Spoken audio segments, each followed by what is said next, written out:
I don't care who you are, get out of the dojo now." Then he threw a kick straight into the chest of the seated man. A sudden, dirty, cowardly strike. The body tilted backward, landing softly on the floor.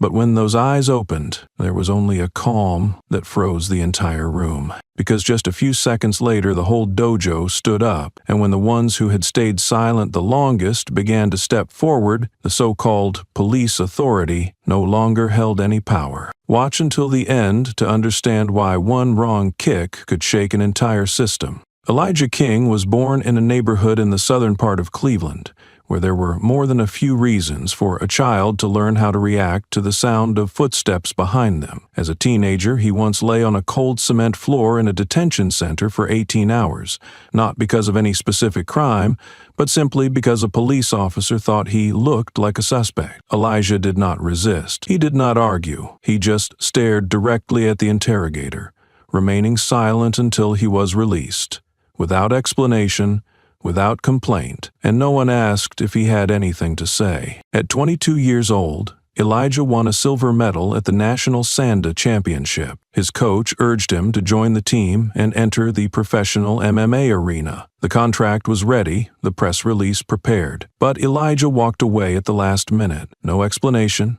only a handwritten note left in his locker. The strong don't need a stage. Instead of titles, Elijah chose to open a small dojo in a neighborhood where the power often went out in winter. He used his savings to rent an old warehouse, laid down recycled foam mats, and painted the walls with colors mixed by students using donated leftover paint. The sign on the door didn't say Training Center or King's Dojo, just 2 words, scribbled in the handwriting of a first grader: Learning Place. Children didn't have to pay tuition to attend. They only had to keep one promise: do not strike before knowing what you fear. Elijah did not teach techniques like other places.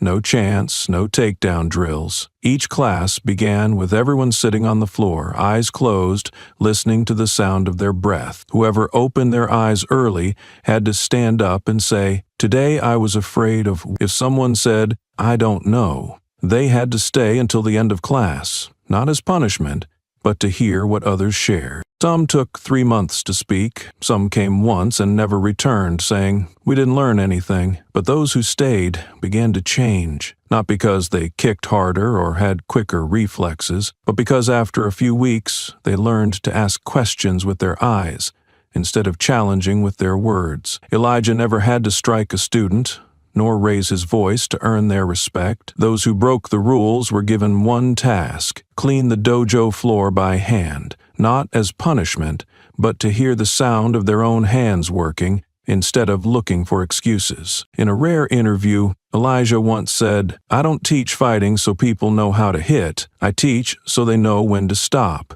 And if one day they forget that, at least their hands will remember how to hold someone back without causing pain." To Elijah, victory wasn't when a child dodged a punch.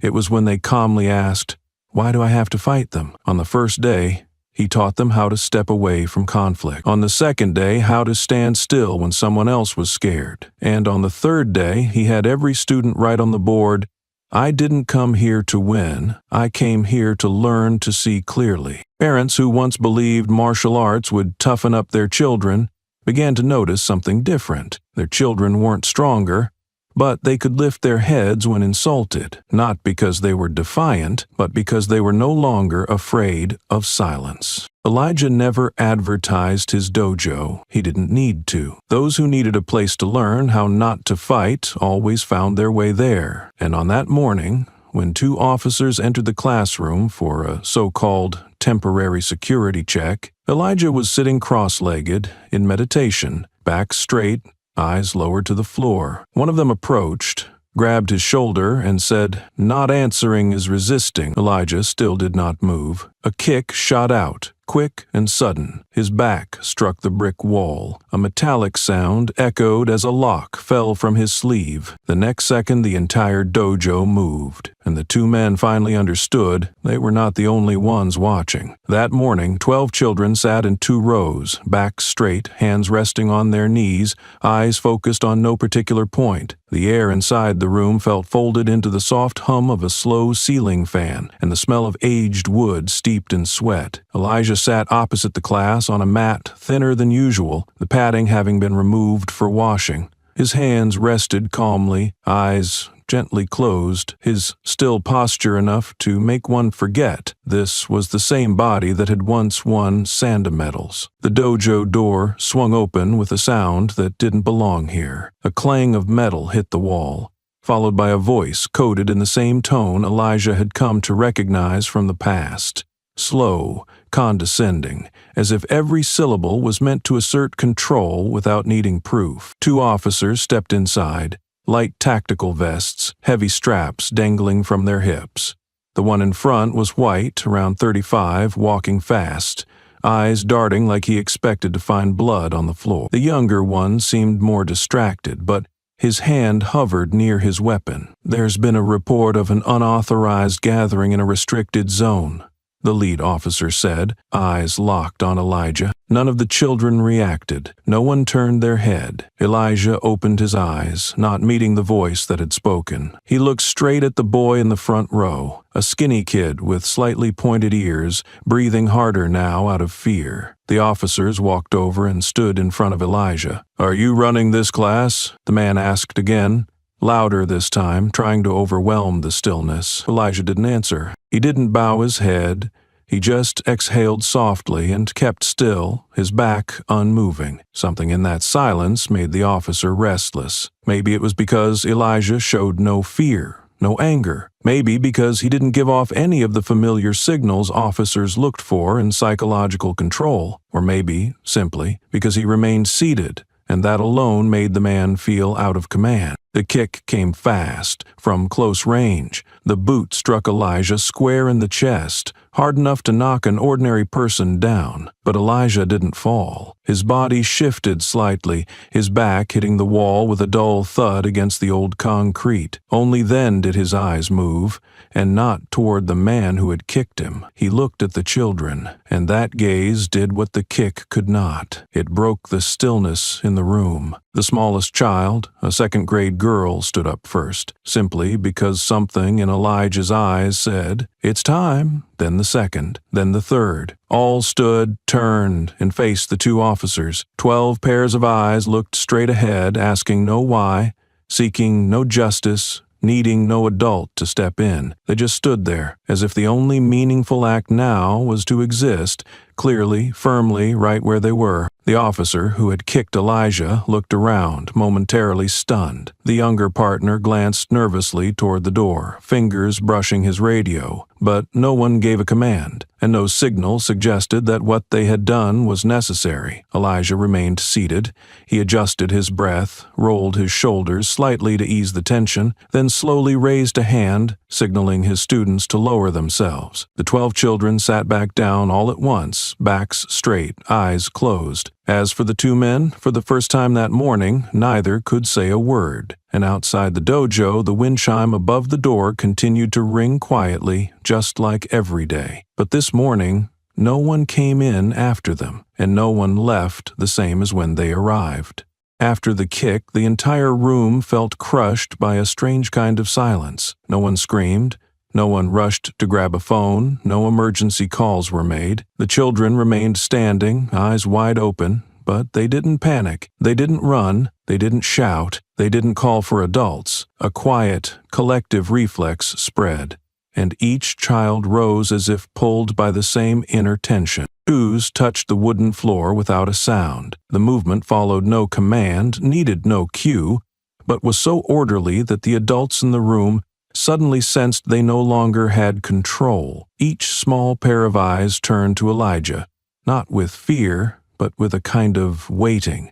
that defied description, as if they were all watching to see what lesson a teacher would give after being struck in his own classroom. A boy around 8 years old spoke softly, yet his voice rang clear in the breathless room. "Are you okay, sir?" Elijah didn't answer right away. He looked at the boy, then lowered his eyes to the back of his shirt. A faint patch of blood had seeped through the white fabric. He placed a hand on it, pressed gently, and nodded. "I'm fine.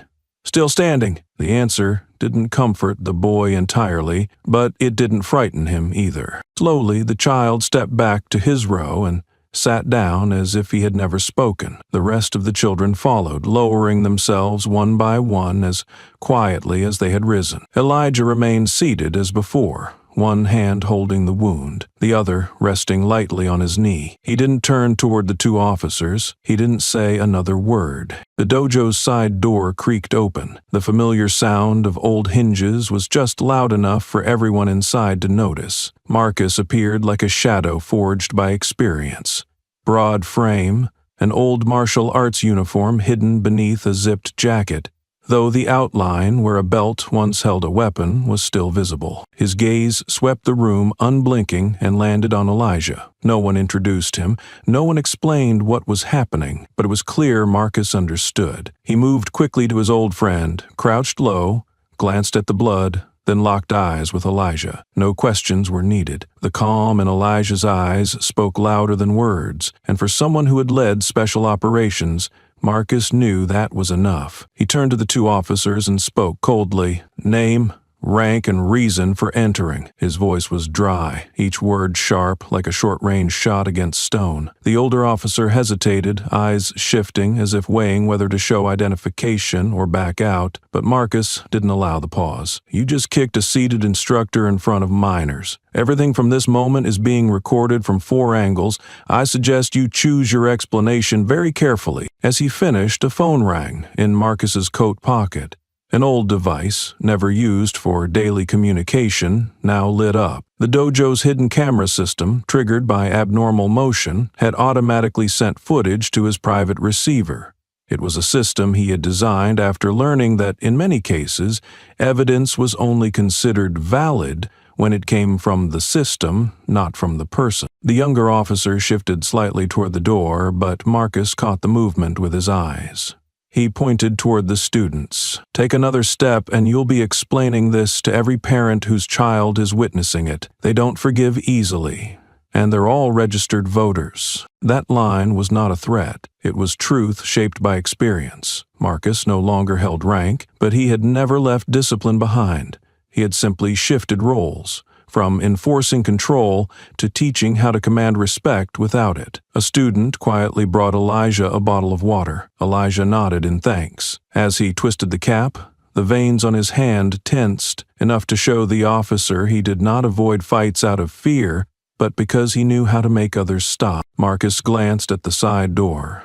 A small tilt of his head was all it took. A student walked over, slid the latch shut, then sat back down without a sound. The door locked with a simple hinge, no bolt, no chain, but it would hold. Marcus walked calmly to the center of the room, stopped between the two officers, and said, "I'm asking you to leave, but first, I'll call your superior, someone who might still know my name." There was no threat in his voice, only quiet weight. The older officer froze. The younger one stepped back, hand brushing his belt, but seeing the calm faces of the children, he let it fall. In the corner, a phone recorded everything. No one had noticed before, but now its screen lit up. A student nodded to Marcus. He said nothing, just acknowledged. The live stream had started. The title read, "Meditating Teacher Kicked in Front of 5th Graders." Views climbed by the second. Comments rolled in. "Is this real?" The older officer saw it and panicked. "Turn that off," he snapped. "You can't film police on duty." A student answered, "This is a class, and our teacher's job is to show us how not to become like you." Marcus raised a hand. "This is your last polite warning. You can walk out. But once you leave, this story is no longer yours to tell, and people won't forget your faces." The younger officer stood still, glancing at the locked door, then at himself. In his eyes was one clear question. Am I the bad guy here? But no one replied. Elijah stayed seated, blood visible on his shirt. His gaze was calm. The children watched, silent, alert, connected. Outside, a car stopped. A door closed firmly. Inside, no one moved. The silence had spoken, and for those watching, it was no longer about a kid. It was about what happens when the system loses control and people finally respond. News of the incident spread as fast as the kick itself, which had now been replayed thousands of times on social media. Comments flooded community forums, splitting into two distinct sides. One labeled Elijah a passive agitator for not cooperating with the police. The other hailed him as a symbol of patience, of strength that didn't need to flex. A local station sent a request for an interview. A reporter from a major newspaper promised to tell the story fairly. A human rights organization offered to cover all legal fees if he chose to press charges. Elijah accepted none of the offers. The next morning, the dojo opened on time. The wooden floor was wiped down with diluted ginger water, just like always. The wall still bore the black scuff from the officer's boot, and Elijah wouldn't let anyone paint over it. He said to leave it, not as a monument,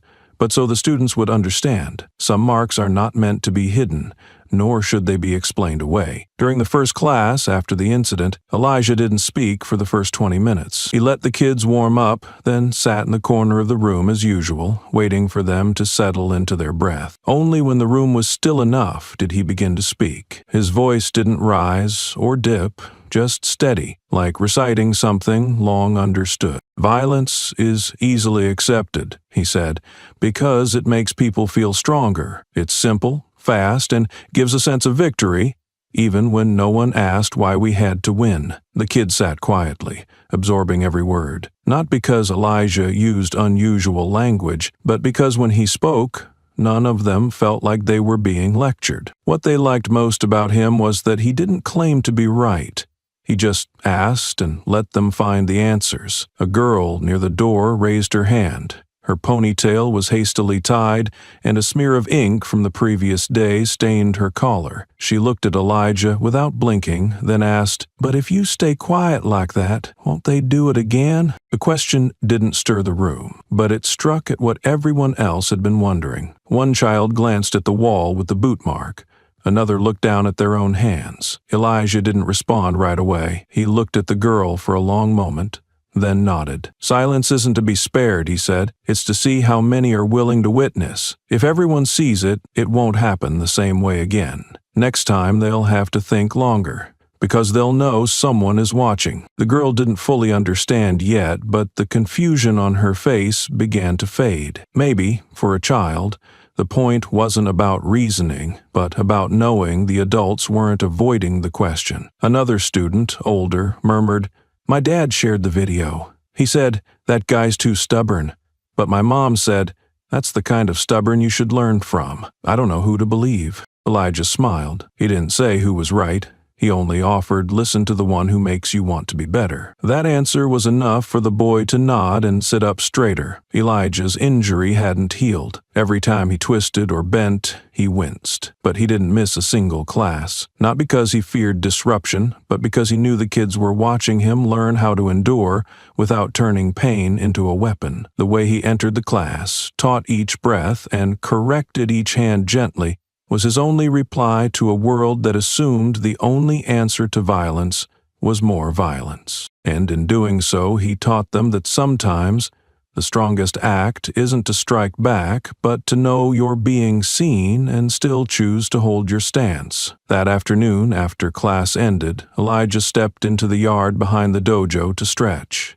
He usually spent the final 15 minutes of his day that way, without speaking, without teaching, just breathing, keeping his mind from drifting into the ache of the body. Marcus sat on the steps nearby, holding a bottle of cold tea, watching the class wind down. No one spoke. Between them, silence was not emptiness, but a familiar form of conversation. As Marcus stood up to head inside, he noticed a small paper envelope left on the shoe rack. No sender was listed, only a slanted line on the front. "To Teacher Elijah. I need to say this even if it's late." Inside was a handwritten letter, the penmanship neat, though parts had been erased and rewritten. It came from the mother of a student who had dropped out of class midway, saying he felt the teacher wasn't real. In the letter, she recalled how her son once asked at home, "What does Teacher Elijah just sit still all the time? Can't he fight anymore?" At the time, she only laughed and did not answer, but after watching the video from the dojo,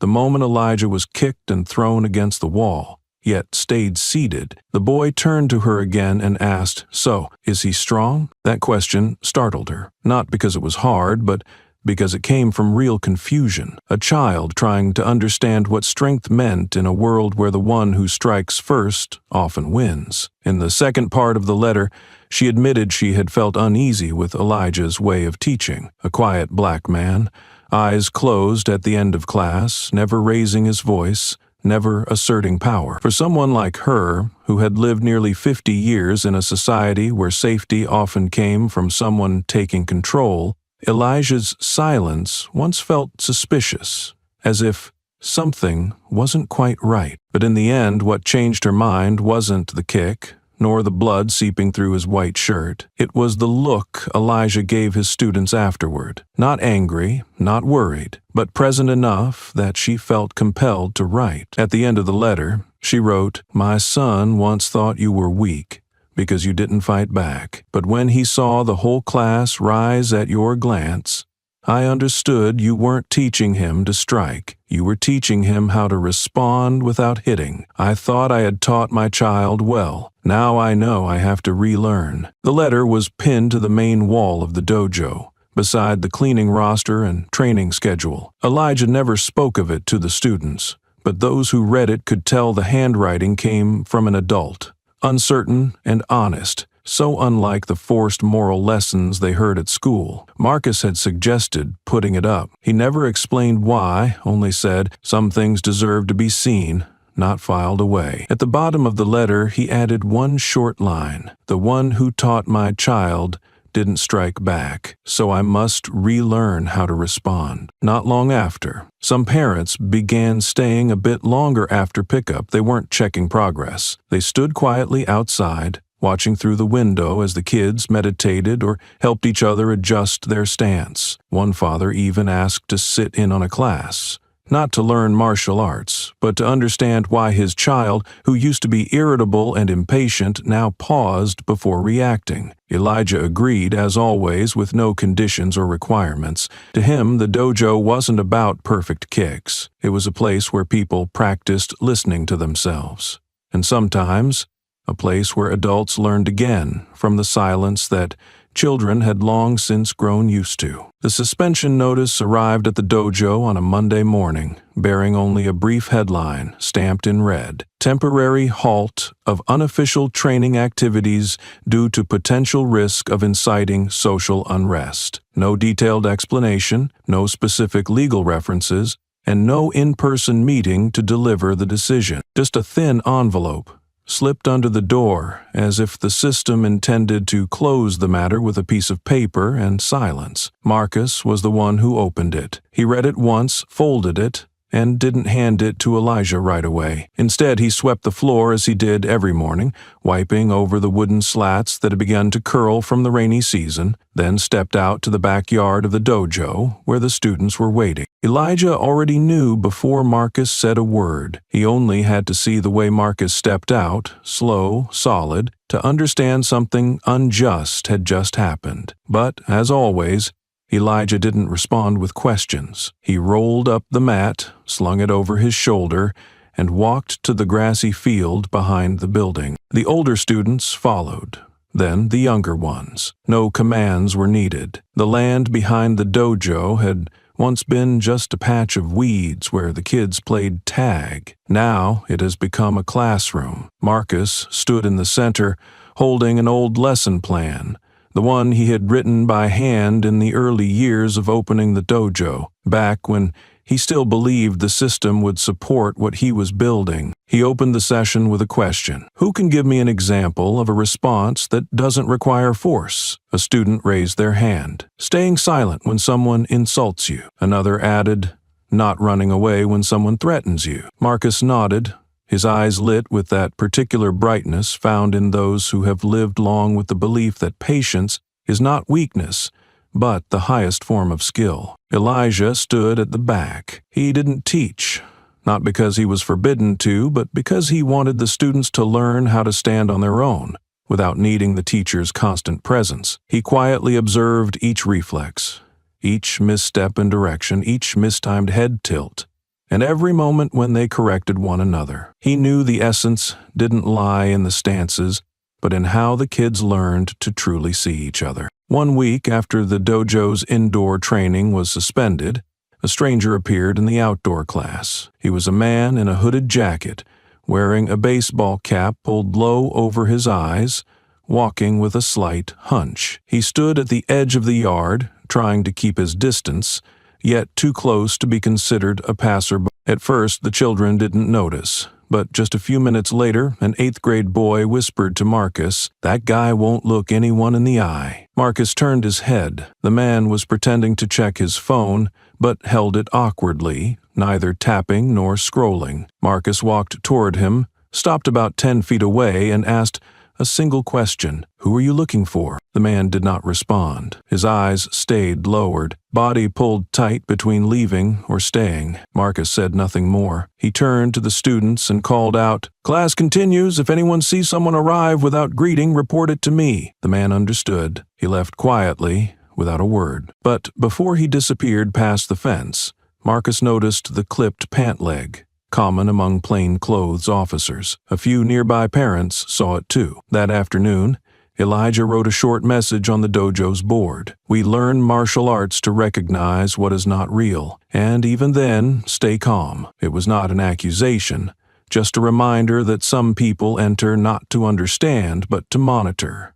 And holding your posture while being watched, sometimes that is the victor. Marcus kept his eyes on the stranger. His posture remained upright, hands behind his back, gaze calm but alert. The tension in the yard stretched like a wire pulled from both ends. On one side, the basic courtesy owed to a guest. On the other, the instincts of someone who had trained rapid response units for over 10 years. The officer, no longer needing to pretend, slowly removed his hat. His forehead was soaked in sweat. His eyes avoided contact. He lowered his head slightly, maybe because of the sun, maybe from shame, or simply to escape the silence. Marcus stepped forward and asked in an even voice, like he would with a new student, "Did you come to learn or to be afraid?" There was no sharpness, only weight, heavier than any accusation. It didn't put the man on defense.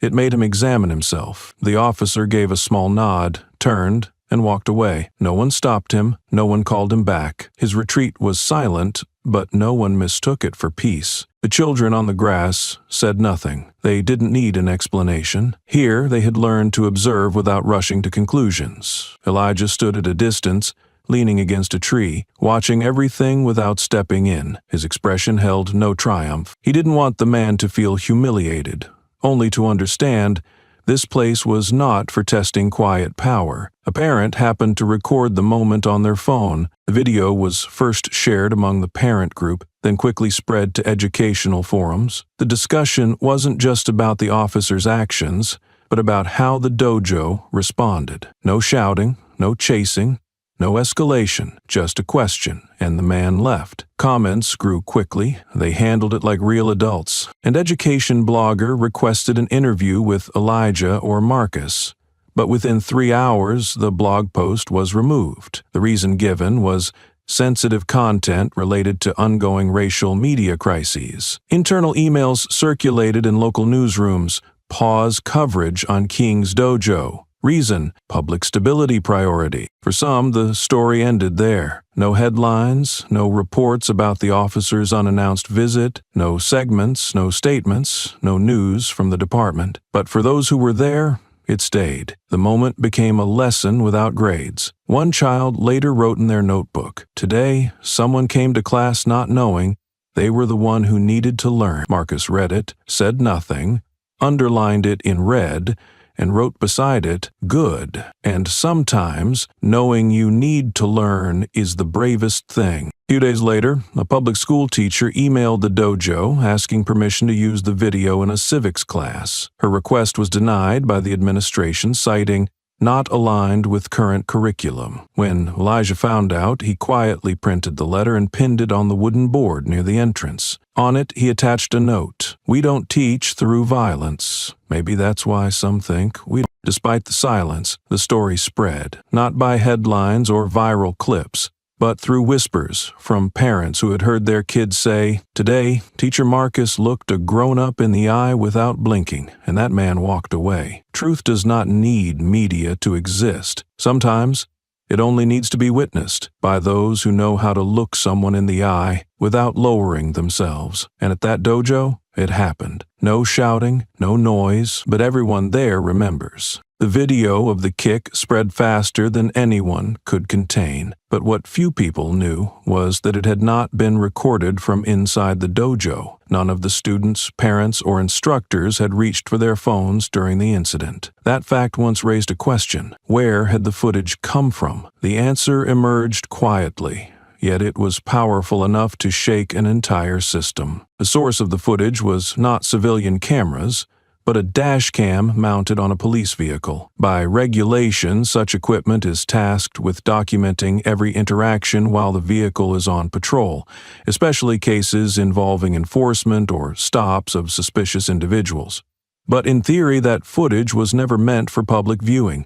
It belonged to an internal file, stored separately, encrypted, and accessible only by a select group of authorized personnel. Among that group was someone named Teresa Holloway. She was an IT specialist in the department's digital unit. Her daily job was to troubleshoot system errors, ensuring that incident footage wasn't lost or corrupted during data transfer. Teresa had no record of whistleblowing, no political activity, and had never stirred conflict with any colleague. She was the kind of employee the system trusted because she was quiet, diligent, and never strayed beyond the scope of her duty. But what the system didn't know was that Teresa had a younger sister named Ava, who was 12 years old and a student at Elijah's dojo. Ava didn't say anything about class the day the incident occurred.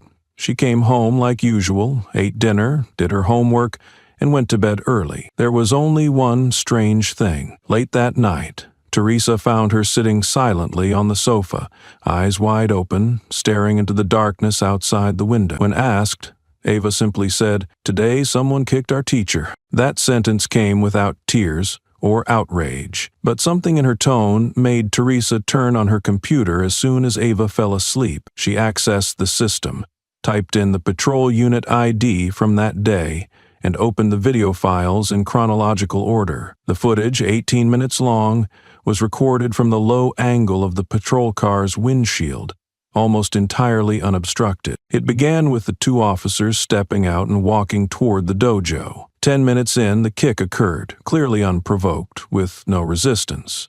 No justification beyond sheer impatience. Teresa didn't stop at watching. She extracted the segment, converted it into a civilian format, and transferred it to a separate encrypted drive. No captions, no commentary, only the silence that lingered after the video ended and one decision. The next morning, the footage began to circulate, first among a small circle of law enforcement IT workers, then to legal networks, freelance journalists, and finally to parent communities on social media. No one knew who had posted it first. No one mentioned Teresa's name. She stayed silent, continued her duties as usual. On the third day, she was suspended. The notice didn't cite a specific cause, only stating a severe breach of sensitive data handling protocol. Teresa left the office quietly. She offered no apology, no defense. But before surrendering her system access, she sent a single email to over 200 internal contacts, including supervisors, interagency attorneys, and select senior staff. "This is what my sister sees every day, and this is the first time I felt I had to do something so she won't have to see it again." No one replied to the email, but that same day the digital division's access logs showed a spike in views of the file. Many watched it more than 3 times. Some saved it locally. A few called others into the hallway, whispering in hushed tones. In the unit's archival history, no internal footage had ever spread so far, so fast. Not through orders, not through PR strategies, but through the quiet action of a sister who didn't want her sibling to grow up getting used to injustice. And from that moment on, every claim of lack of evidence no longer had a place to stand. The kick had been seen this time by too many to ignore. After 3 days of quiet circulation, the video spread beyond the internal control of official channels. It needed no clickbait headlines, no news coverage to back it, yet shares kept rising by the hour. In parent groups at the local elementary school, the clip surfaced with blunt questions. Is this how police treat the man teaching our kids? A group of mothers who once opposed their children learning martial arts began sending thank you messages to the dojo, though most did not explain why. On a private forum for retired officers, where former uniformed men shared what couldn't be said in public, the video was reposted with a short caption, "This is what some of us once stayed silent about." Below were hundreds of comments, some angry, some regretful, some confessing and apologetic. Many admitted they had seen similar behavior before but didn't know how or didn't dare to speak up. This wave of sharing didn't follow the usual media path. It wasn't filtered by editors or cut for narrative. What people saw was raw footage. Long enough not to be distorted, clear enough not to need explanation. At a nearby high school meeting, the principal mentioned the video everyone had seen, but no one was allowed to discuss it. "We're not in a position to verify its authenticity," he said, "but the community's response is something the school must be ready for." A young teacher from the back asked a question that paused the room. If there were no camera, would Mr. Elijah be called inspiring or a threat? No one answered. Because it wasn't a question meant to be answered, it exposed a gap everyone knew but didn't want to name. In deciding right and wrong, evidence sometimes matters less than the angle that catches it. A 6th grade student at the dojo, after watching the clip with his mother, wrote in his journal, "If I ever get knocked down, I hope someone is watching." His mother took a photo of the sentence and shared it online. The post didn't catch press attention,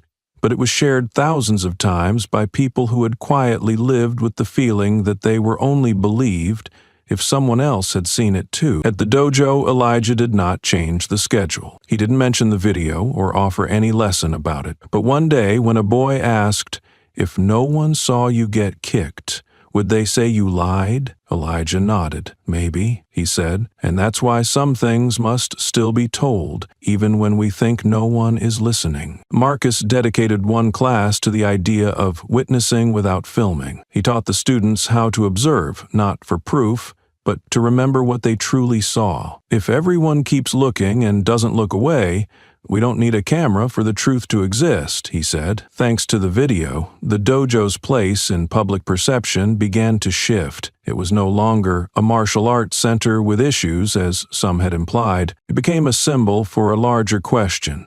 Can someone hold their dignity if society only believes what machines record? Since the clip, every class Elijah taught had more adults quietly asking to observe. They didn't want advice or training. They simply wanted to be present, to see for themselves that somewhere, someone was still teaching children to stand tall, even when no one stood behind them. And that, not the kick, was what made the system start to hesitate. That day's class didn't begin with breathing drills or stance work. Elijah walked in without his usual mat, gave no instructions about lining up, and simply asked everyone to sit down, take out their notebooks, and write. It wasn't a diary nor reflection paper, but a single question. When was the first time you were seen as dangerous? The room stayed silent at first. A few students flipped through their notebooks like they were looking for the right page to begin on, while others bowed their heads, pens rolling between fingers without writing a word. Elijah didn't rush them. He knew this wasn't a question that wanted a quick answer. It asked for memory and courage. Among the students was a 7th grade boy named Malik. He had once been written up for minor defiance after pushing back against a PE teacher. The next day, his piece was among the first read aloud in class. "I got held after school for running faster than the white kids," Malik wrote. his voice shaky but steady. The PE teacher said I was showing off. When I asked why, he told me I needed to learn humility. But no one told the white kids that. I don't get it. The class remained still. No one laughed. No one whispered. Elijah just nodded, thanked Malik, and asked the next student to read. Some wrote about small things, being followed by mall security for lingering too long near the merchandise, or being stared at by store clerks for wearing a hoodie. These didn't leave visible wounds, but all left the same question in the children's minds. What did I do wrong? After class, a mother picking up her child asked to share with the group. Elijah let her sit in the center of the circle, then gave a single nod to invite her to speak. She looked about 40, in a loose, button-down shirt and old sneakers, and told them she had once been forced to lie face down on the sidewalk while walking home from a night shift. I was wearing a hoodie, she said. It was cold. A police car shined a red light right in my face. They told me to lie down and put my hands behind my back. I didn't know what was going on. I asked why, and they said I matched the description of a suspect who'd just run through the area. But I wasn't running. I was walking.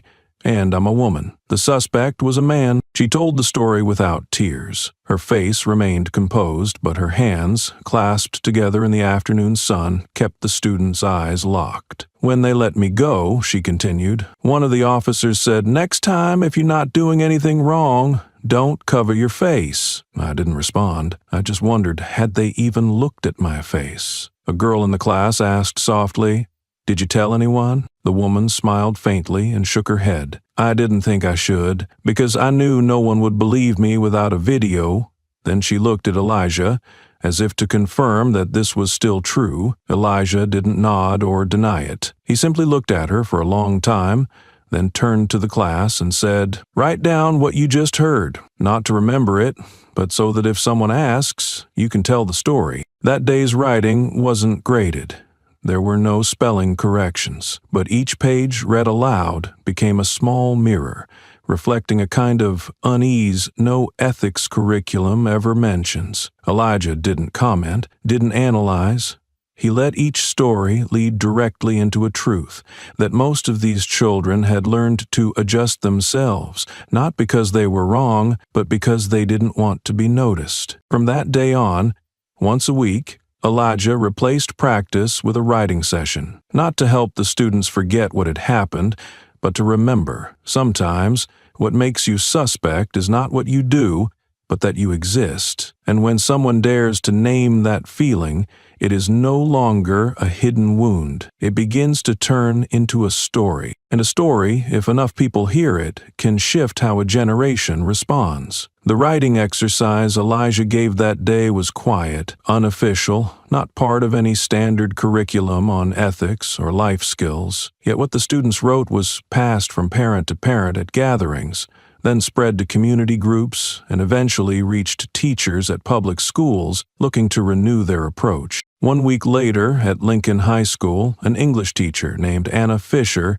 decided to repeat the exercise with her class.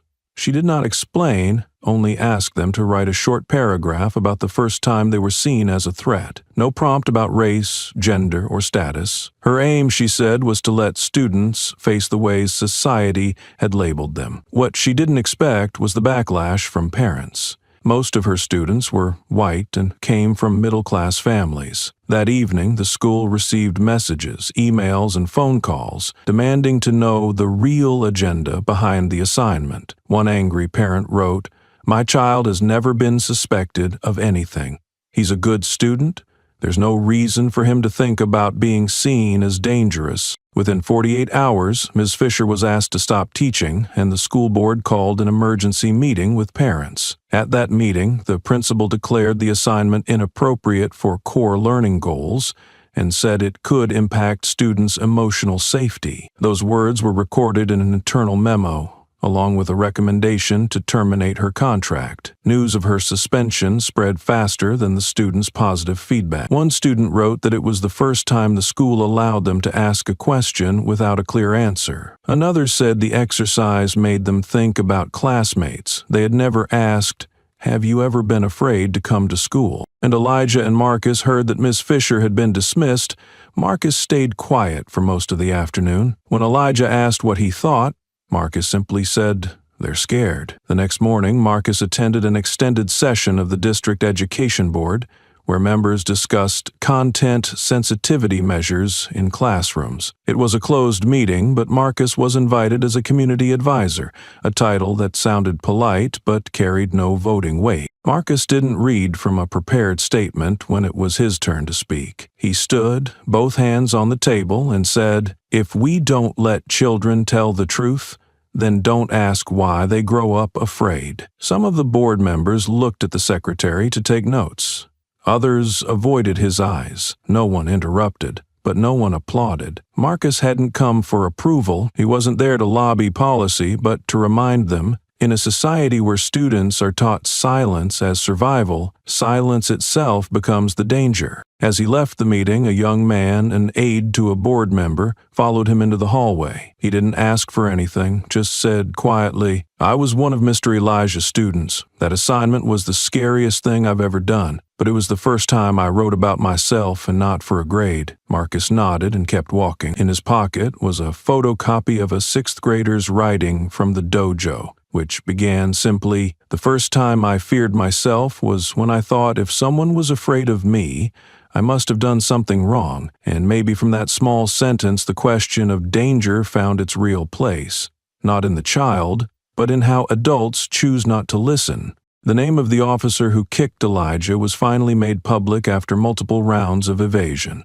Garrett Cole. In the internal files of the district police department, that name had appeared numerous times, not in commendations, but in behavior warning reports. 5 official records noted Cole's violent conduct while on duty. 3 involved forcibly restraining suspects without reading them their rights. 2 were for use of excessive force against non-resistant individuals. Yet all 5 cases ended the same way: internal reminders, retraining, and file closure. No administrative penalties, no demotion. Not a single line was ever shared with the public. Cole continued patrolling and was rated as decisive under complex conditions. When the media began probing Cole's past following the incident at the dojo, the department responded vaguely, "We do not comment on unverified personal data outside of the legal process." The spokesperson confirmed Cole was on temporary leave for mental health recovery after the media backlash, but declined to provide a return date. Elijah held firm to his original stance: no lawsuit. To him, justice didn't always have to come through courtrooms. He once told Marcus, "If the system won't recognize its faults when they see them with their own eyes, then a lawsuit won't teach them anything." It wasn't a resignation.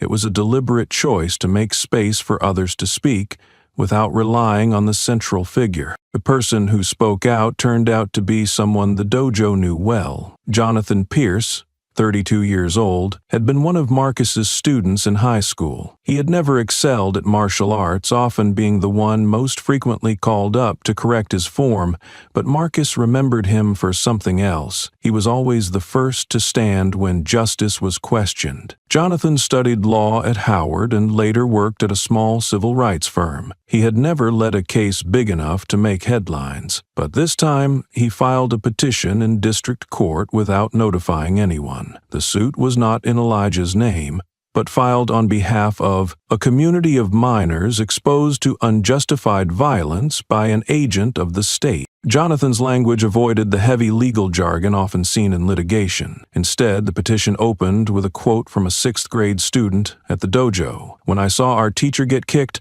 I didn't understand why, but I thought, if they can do that to him, will anyone ever believe we're good people?" That quote drew attention. While the mainstream media stayed silent at first, legal professionals and educators began sharing screenshots of the filing on forum. Many called it the first small lawsuit to force the system to re-examine how it trains its own. Jonathan knew the chances of winning were slim, but for him, the point was the lawsuit's existence. It became an official record, something Garrett Cole's 5 previous warnings had never achieved. At a brief press conference held outside the district courthouse, when asked why he chose to file suit knowing the odds were low, Jonathan simply said, "I used to train at that place. People say martial arts is for self-defense, to fight back, but my teacher taught me that sometimes the most important thing is to be there and not stay silent. I can't kick back, but I can write his name into a file the system can't erase, like before." Elijah didn't attend the press conference. He was in Dojo's backyard, correcting movements for a group of new students.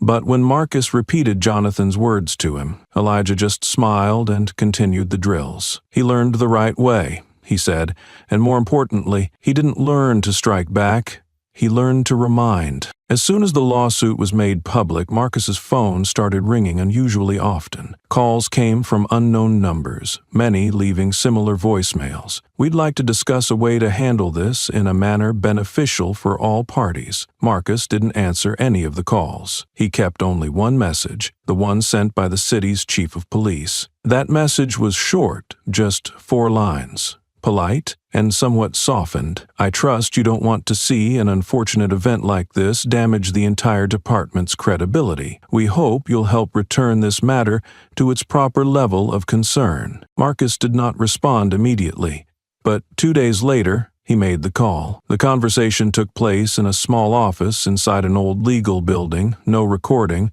no secretary, no third party present.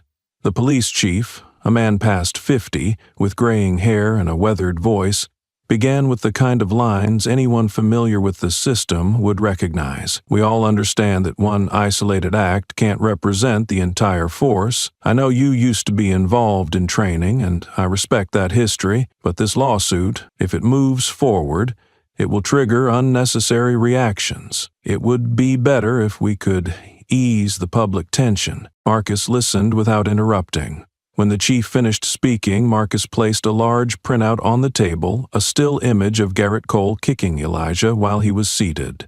The frame, taken from the original video, was printed in high resolution on white paper, clear enough to see the strain in the officer's hand as he launched the kick. Marcus slid the photo forward and said only one line, "This image is real. So, what is your institution?" No raised voice, no accusation, but the question stripped the room of any illusion of balance. The man who believed he was preserving the reputation of his agency now had to face the one thing he most hoped to avoid, a truth so visible it needed no explanation. The chief withdrew from negotiations that day, offering nothing more.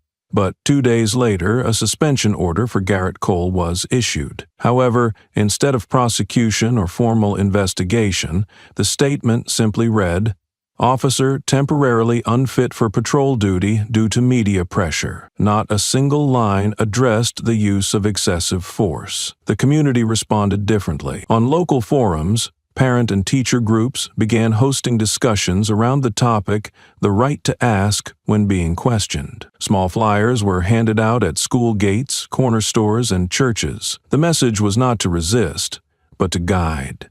How to stay calm, how to ask for clarity, and most importantly, how not to let fear shut down the ability to respond. A group of retired officers organized a workshop titled Dialogue Over Compliance, inspired by the training at the dojo. In that space, they reenacted random stop scenarios and taught teens how to hold their posture, steady their gaze, and choose their words, not to provoke, but to preserve dignity. During one session, a teenager asked, "What if they don't give you a chance to speak?" An old officer replied without hesitation, "Then, at the very least, you make sure they know they're being seen." Garrett Cole might not face trial, but since that kick, more people had started to relearn how to observe, relearn how to say, "I have the right to ask." And from that relearning, a system once thought untouchable began to crack. Not from a verdict, but from a shift in awareness. 1 month after the incident involving Garrett Cole was suspended without a formal hearing, the children at the dojo began to change their routines in ways even they didn't notice. During warm-ups, instead of chanting "martial way" in unison, as Marcus had taught in the early years, they started saying something else, something that first appeared in a short piece written by a 6th grader, then spread like ripples in water. "Freedom is when you don't have to prove you're innocent." That sentence rang clearly through the still air of the outdoor training ground, where the children stood in straight lines, eyes forward, shoulders even. Marcus didn't correct them, didn't ask them to change it. He simply stood at the back and nodded slightly, as a gesture of quiet approval. Elijah heard the phrase for the first time while adjusting the hands of a new student. He looked up, watched them say it together, then returned to his task in silence. No one had told them to say it, but once meaning had settled into reality, no old slogan could replace it. At a nearby high school, a student from the dojo named Aiden walked out of a midterm exam, leaving his essay blank. The prompt was, "Write about a police hero you admire." Aiden read it 3 times, gripping a pencil whose tip had broken off, and wrote nothing except one sentence: "I'm still waiting to meet that person." He submitted the empty paper without explanation and was flagged for violating the school's exam policy. When the principal called home to report it, Aiden's mother paused for a few seconds, then asked, "If my son tells the truth but has no one to write about, is that his failure or ours?" There was no answer to that, and it wasn't covered in any school conduct manual. That evening, Aiden arrived at the dojo earlier than usual. He didn't change into his uniform, just sat at the edge of the yard, back against the wall, eyes on the trees beyond the classroom. Elijah came over, sat down beside him, asked no questions and gave no instructions. He handed the boy a water bottle and sat quietly, waiting for something that might come, or might not. After a while, Aiden said softly, "I couldn't write. I didn't know who to write about. They want us to describe someone we look up to, but I don't have anyone like that." Elijah didn't respond right away. He unscrewed the bottle, took a sip, then set it down between them. "If you haven't found someone like that yet," he said, his voice low but not distant, "you can write about why." Aiden looked at him, a little unsure. Elijah added, "Sometimes, the fact that you haven't found someone worth admiring is exactly what needs to be written. Write it so the people who gave that prompt have to ask themselves what they're asking." The boy nodded slowly. In his eyes, there was a quiet relief that needed no words. And that very night, Aiden wrote a different essay, not for school, but folded it in 4 and left it on the dojo's practice bench. It began with, "My hero is someone who doesn't need to be called a hero, but knows how not to scare anyone when walking past them." Elijah read it, folded it again, and placed it in a drawer where he kept the writings that mattered most. Not because they were perfect, but because they were honest. The next morning, before class, Elijah asked the group to take 5 minutes and write one sentence. "If there's one thing you wish adults understood about our silence, what would it be?" No one asked why. No one complained. They wrote. And what followed went far beyond what any adult might expect from children, who in truth understood all too well what it feels like to be suspected without cause. Marcus read a few of the sentences aloud. One child wrote, "We don't stay quiet because we're afraid. We stay quiet to see if anyone listens before we have to scream." From that day on, during future training sessions, there was no need for chance. Just looking at one another was enough to know they had all relearned the most basic thing, to be present without having to explain why they belonged. And for them, that was the first form of freedom no school had ever taught. That afternoon, the dojo received an unannounced visitor. He arrived 15 minutes after class had started, standing quietly at the edge of the yard without stepping in. He wore a light-colored shirt with a slightly wrinkled collar, and on his left arm remained the familiar sun-darkened skin of someone who had worn a uniform for many years. When Marcus recognized him, the man lowered his gaze for a moment, as if to confirm he knew exactly where he was standing. Elijah noticed him too, then continued adjusting the students' postures. Only after the session ended did Marcus walk over and greet him with a quiet nod. The man returned it, his eyes somewhere between respectful and uneasy. They sat on a small stone bench in the corner of the yard. No one opened with personal history or old job titles,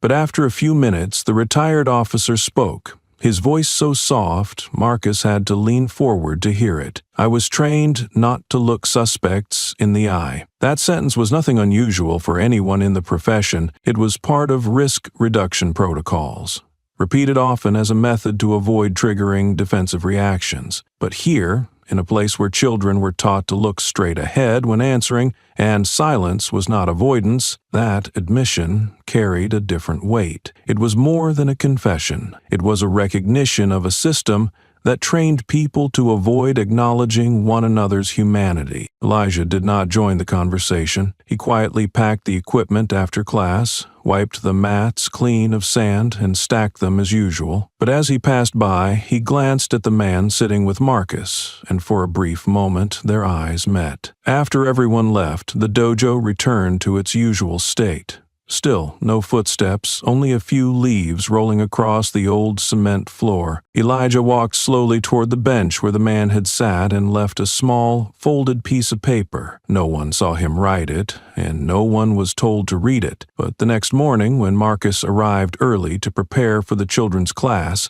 he found the note and read the short message. "If someone is willing to relearn, I'm willing to reteach." The note had no sender's name, no signature, but to those who had witnessed the full story, it was clear Elijah had not written it for any one person. It was a commitment, not to the past or any specific individual, but to anyone who dared to look back at themselves without turning away. For years, the dojo had been a place to learn self-defense. Now, it had become a space to relearn a simpler skill, the ability to not retreat when looking into the eyes of someone trained never to do so. A few weeks later, the former officer returned, this time wearing an old, faded training outfit. He did not ask to join the class, only sat quietly outside, listening and writing down Marcus's words in a small notebook. When a child asked why he wrote so much, he replied, "Because I once ignored words like these." Elijah never mentioned him in class, neither praised nor quoted him.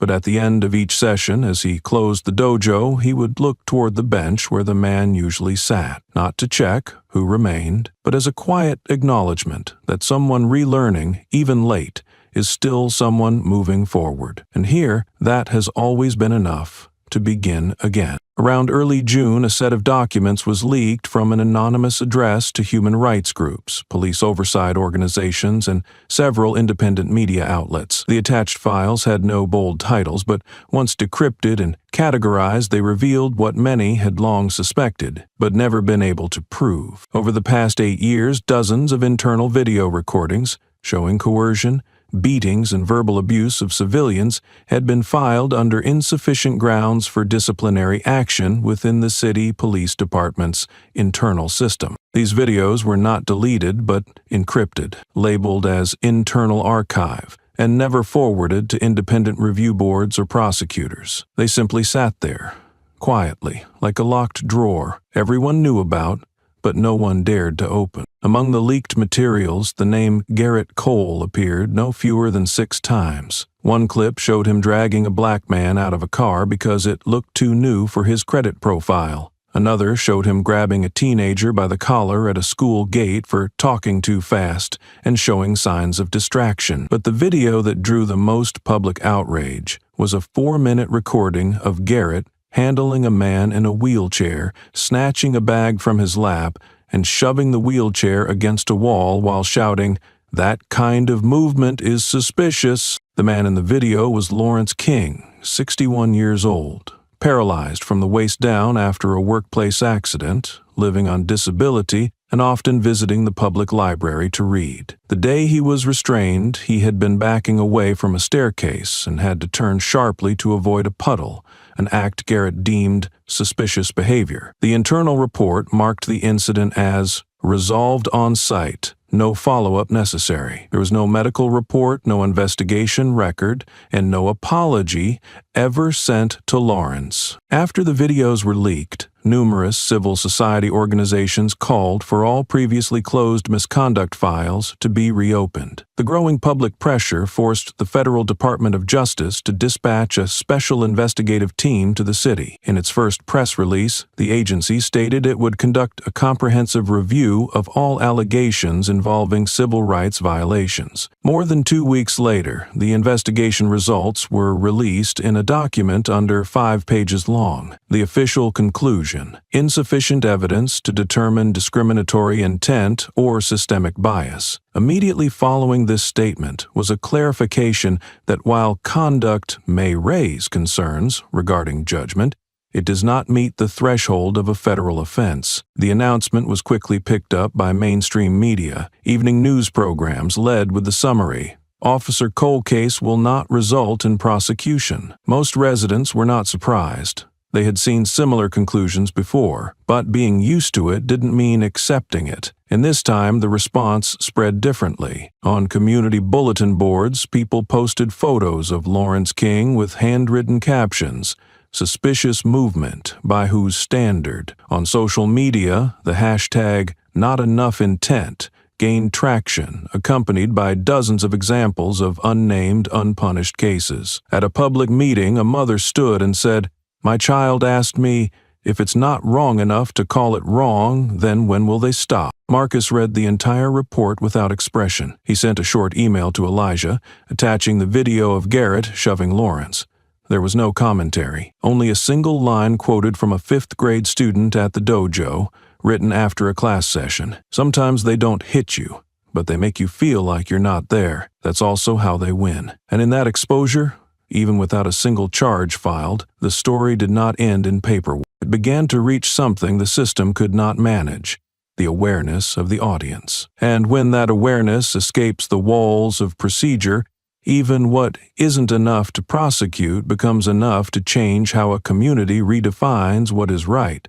Amid quiet anger over the Department of Justice's insufficient grounds for prosecution ruling, a senior law student and former Dojo student posted a short message on her university's forum. Sabria Lee, who had studied self-defense with Marcus at 14, used to stay silent, taking notes more than practicing. Now, she had become one of the most shared voices among law students. Her post was simple: no outrage, no attacks, just a question and a clear answer. If we still can't prosecute without proof of discriminatory intent, maybe the issue was never intent. No intent needed, just habit. And sometimes that is the nature of the system. The line spread fast, because it said what many had felt but hadn't said. No need for plans or slurs, just repeated actions, always targeting the same people, always ignoring the same pain, were enough to build a system of exclusion without a name. Within 24 hours, her words were shared thousands of times. A local youth design group, also linked to the dojo,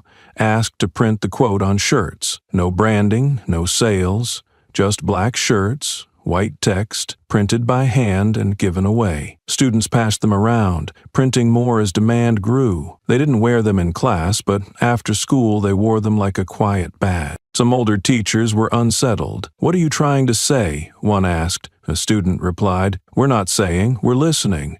The shirt reminds us to look closer." Media stayed silent, but parents wrote to the dojo, not to complain but to thank.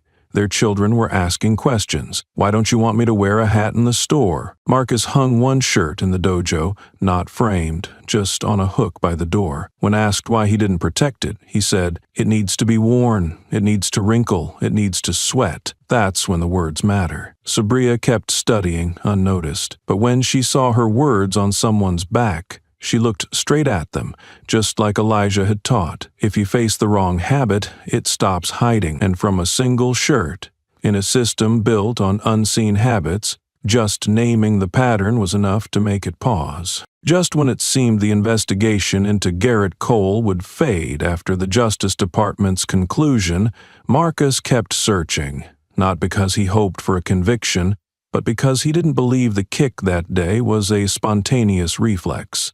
It had happened at the precise moment, in the exact position, and carried all the marks of a carefully trained maneuver. With years of experience as a former chief trainer, he recognized how Cole shifted his hips, planted his foot, and channeled force through the toe of his boot, too precise to be impulsive. He began tracing through internal training reports, memos that most outsiders would overlook. Some materials weren't public, but through old contacts, Marcus gained access to an encrypted file set, code name K-Pattern. The documents categorized behaviors that require preemptive control before criminal escalation may occur. Included was a behavioral chart listing 5 suspicious indicators, one of which was non-responsiveness when asked for identity verification. Elijah had done exactly that, and the kick, according to the file, was a recommended response when the subject exhibits immobility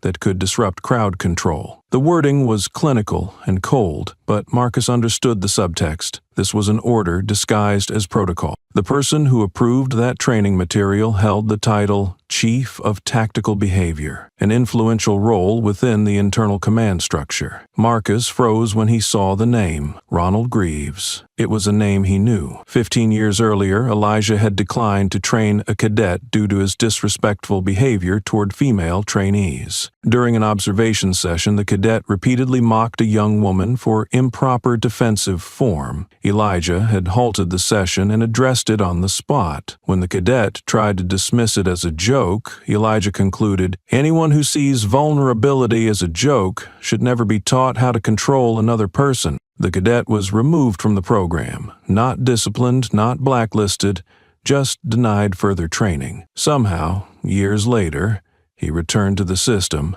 not through the dojo, but through administrative channels. And now he was the one who designed the behavioral framework that Garrett Cole relied on to justify his actions. Marcus brought the file to Elijah and placed it on the table in the empty classroom. Elijah read slowly, eyes unblinking. For the first time in weeks, his face tightened with visible disappointment, not because the man had returned, but because the system had welcomed him back without anyone stopping to ask why the dojo had once said no. Elijah didn't respond with anger. He named no one publicly, didn't speak to the media, and said nothing about consequences. Instead, he quietly opened an old cabinet and retrieved the original training evaluation from 15 years earlier. His signature was at the bottom, beside a handwritten note. Candidate unsuitable, shows signs of contempt toward vulnerable trainees, should not be placed in unsupervised authority roles. The next day he sent a copy of the document to 2 places, the City Civilian Oversight Board and the Professional Ethics Office of the Department of the Interior. No commentary, no annotations, just a worn sheet of paper with faded ink, a reminder that often the system knew all along but kept going simply because no one ever made it stop. A week later, Ronald Greaves's case file was reopened. No reason was made public, but inside the system people whispered, "Looks like the one they denied is kicking back now." Elijah heard it in passing, but didn't react. He knew that once the truth escaped the archive, it finds its way to light. He had nothing more to say. His role was to keep teaching, for those still willing to learn how to use their strength without turning it into an excuse for a bad habit. When Elijah's past evaluation was added to the review, a civilian oversight group asked to meet, not in a government office, but in a small back room of the dojo where Marcus once taught. 3 people came, no cameras, no press. They said they were gathering context, but really, they wanted to know, what did Elijah want? One asked, "Do you want prosecution, resignation, or an apology?" Elijah shook his head and said, calm and clear, "I don't want anyone fired. I just want one thing. Stop calling what he did." That answer caught them off guard. It wasn't a demand for punishment, but for a shift in how actions are defined. He wasn't asking for someone's name to be erased. He wanted a false label removed. They didn't promise anything, just took notes and left. But the silence they left behind found its answer the next morning. At sunrise, the dojo reopened after a month. No announcements, no banners, no press. Elijah posted nothing. The wooden door opened like any other day. Marcus cleaned the floor, the mat waited on the porch.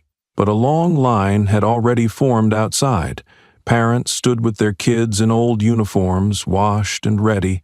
Some came from neighborhoods that had never heard of the dojo. An older woman sat at the gate, holding a cloth bag printed with the words, "No intent needed, just habit." At 8 sharp, Elijah opened the door wider to let light in, then turned to lift the mats for the kids. A few ran to hug him. He smiled, patted their heads, and told them to line up. Marcus watched from the far end, hands folded.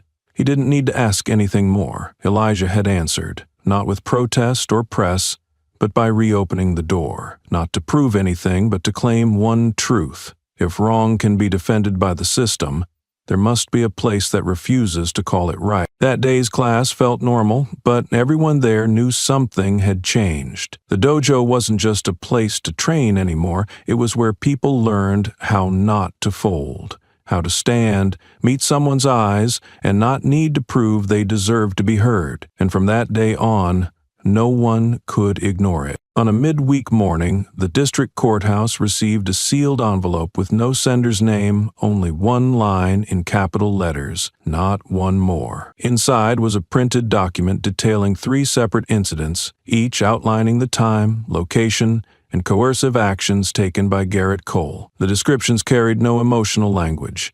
Each line, each event was presented like a field report, precise, brief, and so exact it sent a chill. All 3 cases had previously been filed in the internal system under special interactions, the category allowing police to intervene without arrest documentation when anomalous behavior was observed. In each case, the footage from the officer's body cam cut off just before the critical moment, followed by a vague administrative note, no medical assistance required. Subject left the scene. But in this anonymous submission, the writer didn't just recount the events. They included timestamps from the original footage, the very seconds that had been cut. A man was pushed to the ground for asking, "Why am I being held?" A woman shoved against her car window while her son cried in the back seat. A young man was tied at the wrists with nylon cord after saying, "I don't have ID, but I can call a lawyer." The court could not ignore it. The internal investigation was expanded. A new oversight team was formed, this time not appointed by the police department but sent from the office of the federal prosecutor.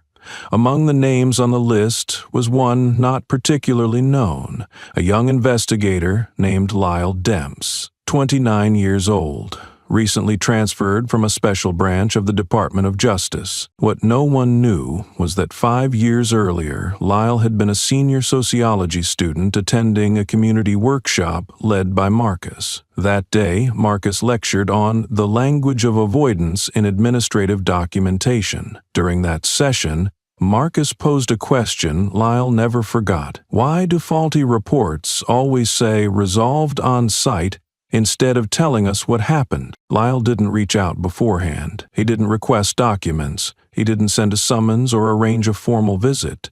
He came to the dojo one late afternoon just as the children's class was beginning. Elijah recognized him not by face, but by something in his stillness that drew attention. Lyle didn't enter the class. He stood along the edge of the yard, near the fence, watching the children's every movement. For 15 minutes, he took no notes. He asked no questions. Yet every time Marcus adjusted a student's stance, every time Elijah patiently guided a child struggling with balance, it seemed Lyle absorbed it in a way meant not for reporting, but for affirming something the system usually ignored. This was a place teaching people how to hold themselves, not a place that needed surveillance for irregular signs. When the session ended, Lyle turned and walked away without saying a word.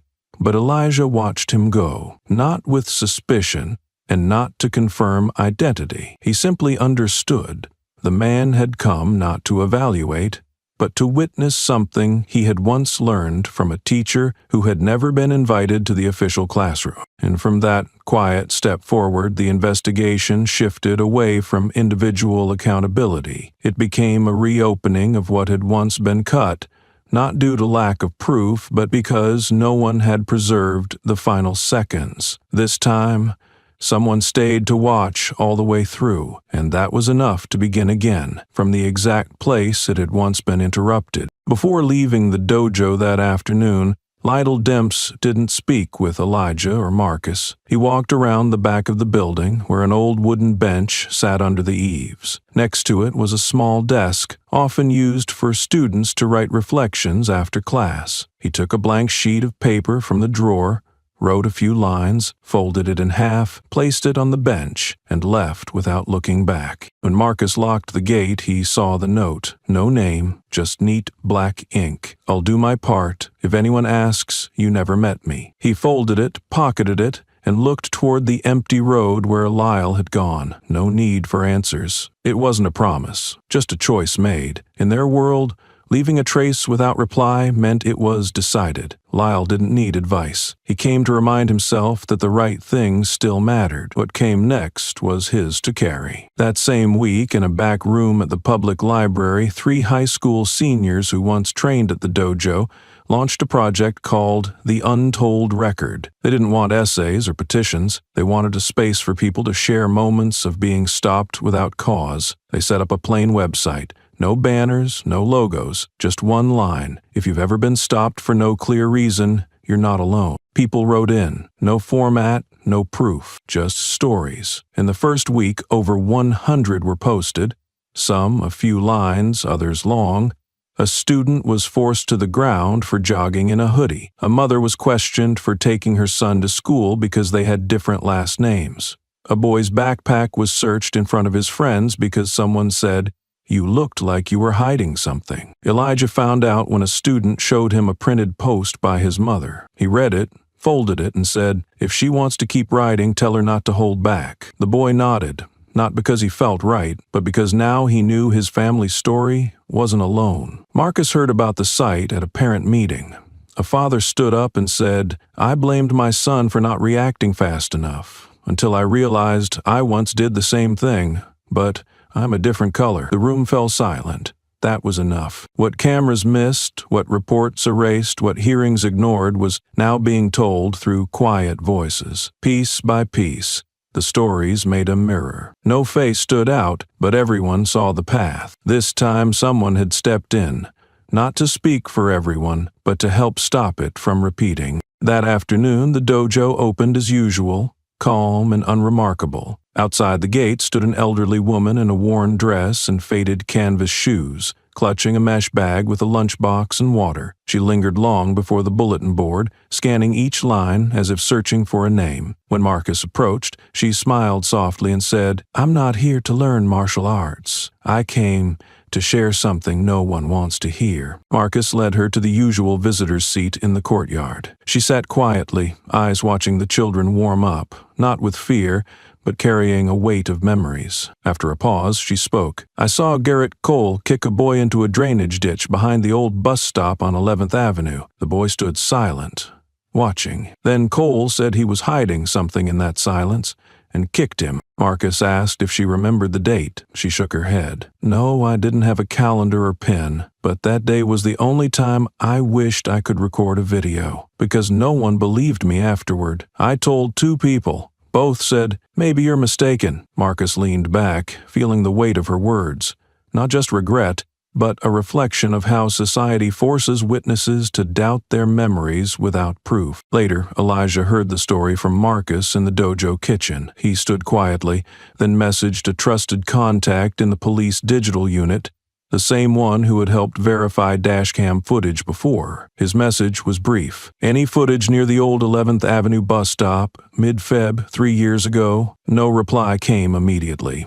But 3 days later, past midnight, an unnamed IT technician reopened encrypted files from an archive. Not assigned to the Cole case, he was moved by the detailed recount and located a 10-minute clip labeled "Patrol Route Test."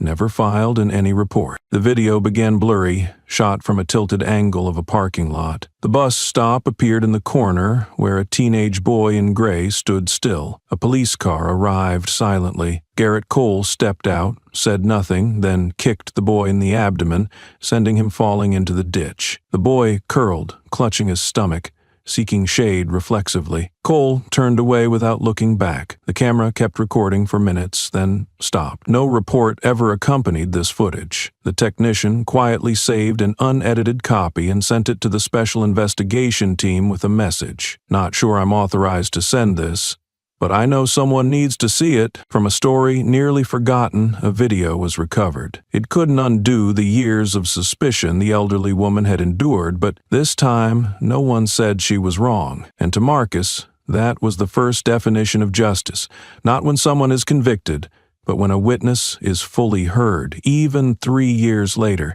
even through memory. The statement was no accident. It was like a ritual, a habit hardwired in someone who believed no one would ever check. It wasn't a slip, it was a declaration that without a witness there is no truth, that violence, unless recorded, is never real enough to be named. The technician understood that moment was what turned footage into testimony. He didn't send it to the local news or internal review, he sent it somewhere else. A New York-based international journal focused on racial violence called Reckon Justice, known for deep, unflinching investigations.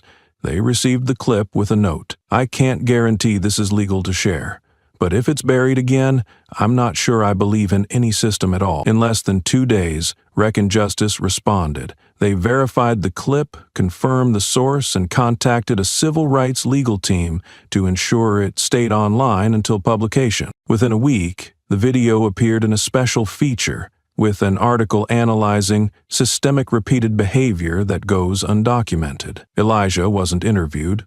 Marcus didn't speak, but the dojo unnamed was visible in every line about a place that quietly chose to teach what is right. For the first time, the story left the city. It wasn't stuck in community forums, buried in internal emails or anonymous reports. It landed in a global publication, read by hundreds of thousands in countries where no one knew Garrett Cole or the dojo, but they recognized what it meant when someone looked into a camera and said, "No one saw." A scholar in Germany wrote, "Brutality doesn't lie in the act. It lies in the certainty no one will remember." An activist in Cape Town shared the article with the caption, "If a single kick can cross oceans, it must carry accountability." Elijah didn't mention the article, but the kids began to look at him differently, not with fear or idolization, but because they finally understood that standing still, without turning away, sometimes carried more weight than any loud reaction. One day, the child who once told Elijah about his mother being stopped in a hoodie placed a folded magazine clipping on his desk. He didn't say a word. Elijah opened it, read a few lines, and nodded. There was no need to keep teaching about those who choose to see. The kids already knew, and this time, none of them believed that no one saw because the world had watched. The only question left was who would speak next. That weekend afternoon, the dojo was quiet. No usual chants or footsteps echoed. Wooden benches lined up facing a small, cleared space, draped in a thin white cloth marked faintly, "Internal Performance," no filming, no editing. Beneath it, a hastily written title read, "How Not to Become an Oppressor." The idea grew from a post-class question. If I don't hit, but don't help, is that wrong? Elijah let the students split into groups to retell real-life situations. No martial arts or props, just one rule: to avoid preaching right unless willing to embody wrong. 3 weeks later, the students staged their play, casting roles, writing lines, arranging lamps for lighting, and even borrowing a speaker for sound.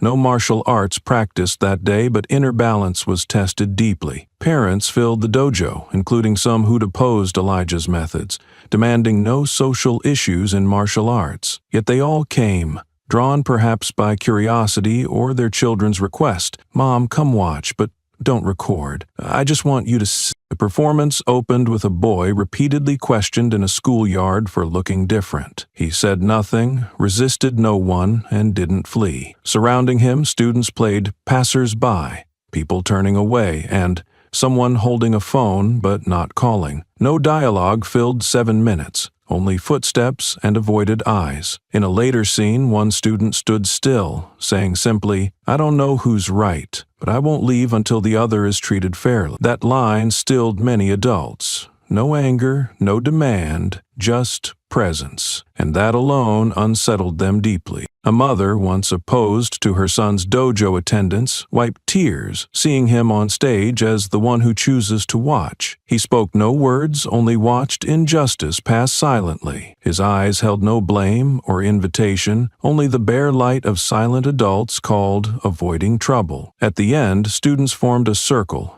backs to the audience, as a sixth grader's recorded voice asked if Teacher Elijah had fought back that day, which adults would have stood with him. No answer came. No one was asked to respond. The silence stretched longer than any speech. A man looked up at the ceiling, searching elsewhere for his gaze. An elderly woman hesitated with her phone raised, then lowered it and slipped it away. Marcus leaned toward Elijah. Neither spoke. Together, they watched the students bow and leave, as if it were just another practice. But everyone there knew. The lesson wasn't in any curriculum. It was something only children dared name, and adults must rewrite their reply, not in words, but in how they choose to stand against injustice next time. After the lingering question ended the performance, the dojo fell into a tense silence. Parents sat motionless, aware that any movement might acknowledge something they'd long avoided. Some lowered their gaze. Others glanced at their children, feeling exposed by the unspoken challenge. If Master Elijah had fought back, who among you would have stood with him? From the far end, a middle-aged man rose slowly, holding a worn cloth hat, his voice quiet yet clear. I stood for order, he admitted, eyes fixed on the children seated at the stage's edge, because I lacked the courage to stand for what's right. No applause followed, yet his simple honesty resonated deeply. A young father nodded subtly. A woman quietly recorded the moment on her phone, clearly moved. Elijah didn't appear that day. Marcus managed the entire afternoon, leaving some parents curious. When asked, Marcus gently explained, some lessons require teachers to step back, letting students draw their conclusions. After the final applause, as everyone prepared to leave, something stopped them at the entrance. A plain sheet of paper, taped hastily on the door, bearing the words, "Teaching martial arts isn't difficult. Teaching people not to abuse power, that's the real challenge." Uncredited, yet unmistakably Elijah's, the note required no explanation. The afternoon had already proven its message. Strength lay not in the ability to strike, but in consciously withholding power even when able to use it. Marcus left the note in place, allowing a parent to photograph it, not for online sharing, but as a quiet reminder to their children, carrying forward Elijah's lesson. That late afternoon, the dojo was nearly silent. The morning students had long left, leaving Marcus to straighten several mats pushed out of place after practice. As he prepared to lock up, a man's voice came from outside, not loud, but clear enough to make him turn. "Hello, sir. I'm here without an appointment. Just a moment of your time." The man wore a dark blue shirt, empty-handed, calm in a way unusual for the dojo setting. He introduced himself with an incomplete name, not a proper name, but a marker of the past. "An old acquaintance. I trained in the course you taught. I'm sure you remember me, even if you don't recall my name." Marcus studied the man silently, not interrupting or inviting him inside. He stood as if scanning faces from a closed chapter in his memory. Only when the man added, "You expelled me for correcting a district report. At the time, I thought you overreacted. Now, perhaps I'm here to say you were not wrong," did Marcus nod. Without emotion, he pulled out a chair on the porch, gestured for him to sit, then went inside to fetch 2 glasses of water. They sat facing each other, sunlight filtering through leaves casting shadows, silence stretching before the man spoke again. "I left the force 3 years later, not forced out, but because I lost faith in what I was doing. I once wrote a report saying a man's unusual gestures required a stop for questioning. The truth was he did nothing. I saw him step back when I approached, and I labeled that as intent to flee. He was just stepping back to avoid the sun." Marcus said nothing, passing the glass and leaning forward on his knees. "I didn't come to apologize," the man continued. "I don't think apologies mean anything now. I came because what you taught came back, not through lectures, but through the children I saw on TV, through how people shared the performance of the one who chooses to watch. I saw myself there, not the one struck, but the one who said nothing when witnessing wrong. And the more I thought, I realized you once gave me the chance not to be that person. But I let it go." Marcus remained silent. His eyes showed no anger, only a look waiting for the rest of the truth, to understand why this man had come. The man nodded, as if understanding the unasked question. "I do not seek forgiveness, nor recognition. But if this dojo still teaches, then I want to do a small thing. Not teach, but clean mats, take attendance, and escort students when needed. I don't want to leave this place again without leaving something behind." Finally, Marcus spoke, his voice hoarse from fatigue but without bitterness. "You were expelled, not for wrongdoing, but for choosing to repeat that wrongdoing as if it were right. If you have stopped choosing so, then I don't need to call your name to know who you are." That ended the conversation. The man said no more, nodded, stood, and left the dojo silently. The next afternoon, when Marcus opened the dojo, he found a stack of fresh towels on the porch, a neatly handwritten attendance sheet, and a small notebook with the first line, "Things to do to not stand by." No name signed it, but Marcus knew not everyone needs their name called to fix what they once ignored, and sometimes just one person returning, not to apologize, but to do what was never done right, is a beginning that is no longer too late. One day, after their meeting, Marcus sat alone in the small storage room behind the dojo, flipping through old files he'd kept from his time leading internal tactical training. From the third drawer up, he took out a thin report folder, its spine still creased from the last time he read it, a trainee's violation report from years ago. The offender's name was crossed out in red on the first page, with Marcus's handwritten note at the end, "Lacks the ethical qualities necessary for civil control duties, tends to rationalize abusive behavior." What Marcus hadn't anticipated was that the man, once dismissed from training for deliberately altering language in field reports, would quietly advance within the system. He wasn't prominent or publicly outspoken, yet became instrumental in developing the evaluation framework for identifying potential threats based on non-resistant behaviors, a pilot program implemented in select urban areas including schools, traffic stations, and informal education centers. Several months earlier, Marcus had encountered a leaked document with a brief note, "Proposal to monitor Elijah King Dojo, non-traditional model, rapid community influence, potential focal point triggering force response." The proposal had been officially ignored, yet left Marcus uneasy. Who had targeted the dojo for surveillance, and why? The answer was now clear. The same man who once stood outside the dojo, seeking quiet employment, had placed it under scrutiny, not because it was harmful, but because it taught people not to bow their heads. For those accustomed to wielding power for maintaining order, any space nurturing awareness represented a hidden threat. Marcus wasn't angry, nor did he revisit past conversations. One afternoon, he printed a copy of the disciplinary record from years earlier, placing it in a simple envelope with a brief note, "I taught you once, yet you've repeated exactly what I warned against." Marcus sent it anonymously through a student. When Elijah asked, "Do you think he'll read it?" Marcus replied, "He read it long ago. This is just my reminder. I still remember." The man offered no response, no call, no explanation, no apology. Yet a week later, the internal portal for the potential threat data filtering quietly announced, "Program suspended pending legal review of behavior data collection and processing." There was no official reason, no public statement, but observers understood clearly a system had just been interrupted. Elijah read the announcement from a parent's phone and exchanged only a glance with Marcus. Neither spoke a name, yet their silence conveyed agreement. Revenge wasn't necessary. Only the cessation of assuming wrongness was justified. Days later, the dojo received an anonymous package containing a small hard drive labeled "Ignored Records." Opening it, Marcus found numerous unreported incident videos extracted from the surveillance system itself. Nobody knew the sender's true motivation. Perhaps remorse, perhaps fear. But Marcus understood one truth. When someone who chose wrongly returned to dismantle their creation, no explanation was needed. Their act was enough. One can't always avoid mistakes initially, but everyone has the chance to stop them from persisting.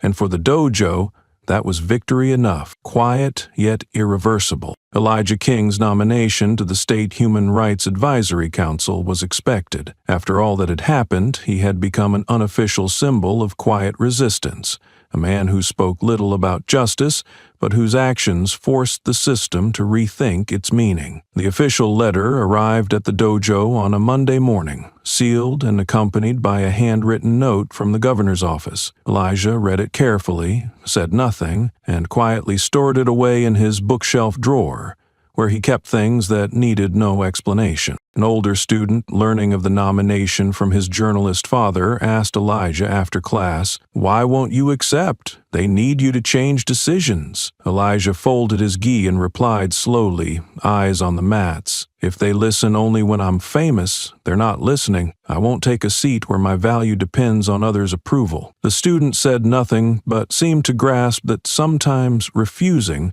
is a way to hold on to integrity. Days later, a national TV station invited Elijah for a live talk on community education's role in dialogue with power. The offer included payment, wardrobe, transport, and preset questions. Elijah agreed only on 3 conditions: no payment, no makeup, no prepared answers. When asked if he was sure, he said, "I don't represent an image, but how people should be allowed to appear as themselves." On air, Elijah wore a simple shirt and no representative. The host introduced him respectfully, but Elijah opened by asking, "If someone must be beaten before being believed, is there any system truly protecting them?" For 40 minutes, he didn't mention the kick or coal, nor his silent hero label. Instead, he spoke of a child's stance before police, an elder stepping back at sirens, and how silence slowly teaches people to erase themselves. The message was clear: justice isn't about loud fights, but about recognizing presence and humanity, even in silence. After the broadcast, there was no applause or viral hashtags, yet the next morning the dojo received 7 new enrollment requests from previously skeptical families. They simply noted, "Because my child asked if they could learn to stand still without fear." For Elijah, that was enough. Recognizing one didn't need status to be heard, only integrity when being observed. That program aired under unusual conditions. No vibrant backdrop, no comforting music, just Elijah sitting under stark overhead lighting, casting a sharp shadow behind him. When gently asked about becoming a community symbol, he didn't respond directly. Instead, with a quiet smile, he broke script, stating bluntly, "If we must record for people to believe I'm human, perhaps we've already failed." His words cut sharply, halting the studio instantly. The host faltered. The live feed was swiftly cut, citing technical difficulties, and no official replays appeared online. However, thousands had already viewed and recorded those crucial 13 seconds, one sentence that challenged how humanity is perceived in a surveillance society. Within 12 hours, the video clip spread rapidly, shared over 20 million times in 3 days, translated into 8 languages, and discussed widely in academic circles across 30 countries. Elijah gave no further comments or explanations. Those who trained with him understood. He never aimed to become an icon. He only wanted to remind everyone that trust must begin with seeing each other as humans first, even without a camera. At the dojo, his words quietly resonated, quoted by students, referenced in essays, but Marcus declined requests to formally repeat them, saying simply, "Those who needed to hear it already have." From an interrupted broadcast, one unscripted statement reached further than any intentional media campaign.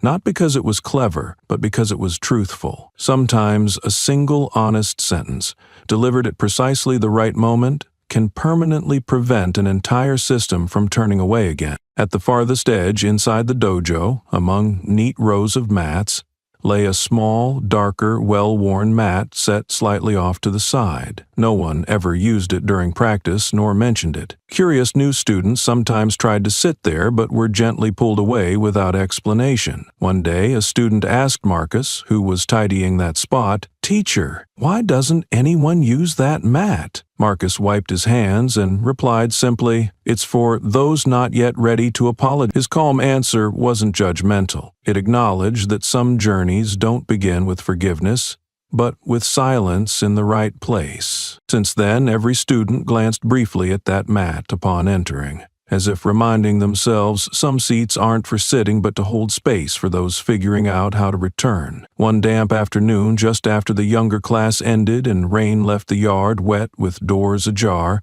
Marcus noticed a man standing at the door. Not in uniform or GI, dressed plainly but carrying the posture of years of discipline, he nodded slightly to Marcus and walked straight to that mat. He sat down quietly, hands on knees, eyes fixed on the fading sunlight hitting the dojo wall. Marcus stopped cleaning and took a seat across the room, close enough to share presence but distant enough to give space. For nearly an hour the man sat still, upright and breathing slowly. Older students entering saw him but said nothing, sensing this was perhaps the first time in years someone who once held command chose to listen without permission. When class ended, he rose silently and left, leaving behind a folded note in neat blue ink, edges smudged. "I did not come to explain myself. I came to learn how to live after losing power." Marcus read the note slowly, folded it, and placed it beside the shoe rack. He shared it with no one, but from that night on, a deeper quiet settled over the dojo. That mat remained unused.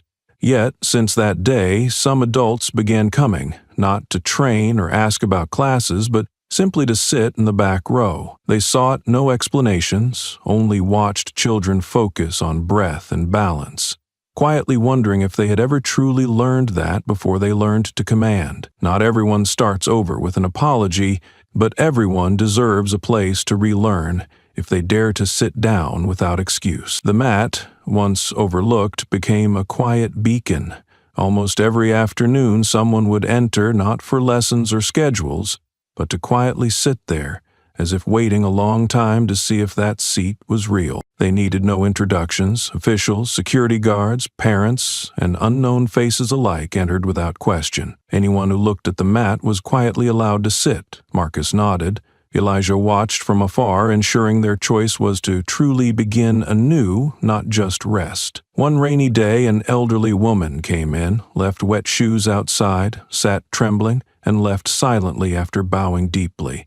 Her quiet presence taught the children that some truths need no words. The mat had no name until a student asked Marcus, who wrote the relearning room. It required no lessons or instructors, only full, patient presence to observe, listen, and admit past blind spots. After the sign appeared, many skeptics entered without resistance, seeking a place to reflect. A law student once sat silently for days, leaving a note admitting he'd studied the system but never truly seen those within it. Children grew used to silent adults, exchanging small gestures of kindness. Elijah believed this kindness was the truest lesson. The relearning room became the dojo's heart, not to fix mistakes, but to remind that courage is sometimes found in sitting down and staying long enough to listen. Clara Mendoza, a high school teacher nearby, had followed the dojo's activities since Elijah's first viral video, not because she practiced martial arts or had family there,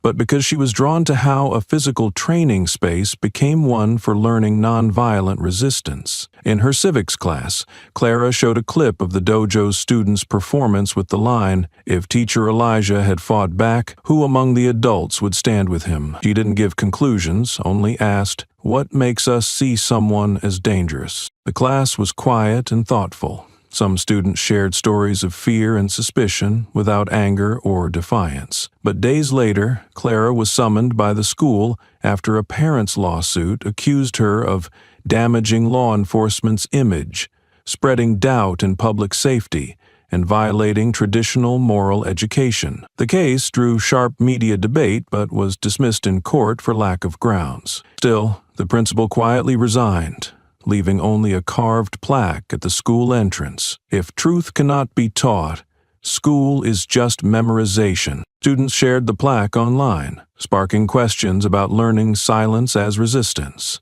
Some teachers dodged, others were vague, while dojo clips circulated unofficially. Clara didn't mention the clip again, but started her next class asking, "Have you seen someone silent who still made you rethink?" The question changed her classroom into a place to question without needing answers, showing education beyond rote learning. That phrase on the plaque became a lasting reminder. If students can't learn to discern truth themselves, Education is just obedience. One afternoon, Elijah came alone to the school. No gi, no announcement, walking slowly through a place once familiar but now strange, quietly reconnecting with where the controversy began. The school gate had been repainted in places, but the wooden sign with Principal Helen Royce's words remained untouched, simple and unadorned, just as truth often is. Elijah stood quietly before it, reading, "If truth cannot be taught, school becomes mere memorization." He closed his eyes briefly, letting the message sink deeper than memory. He then looked toward the courtyard, the spot where, over a year ago, a police officer's unexpected kick knocked him down during outdoor martial arts practice.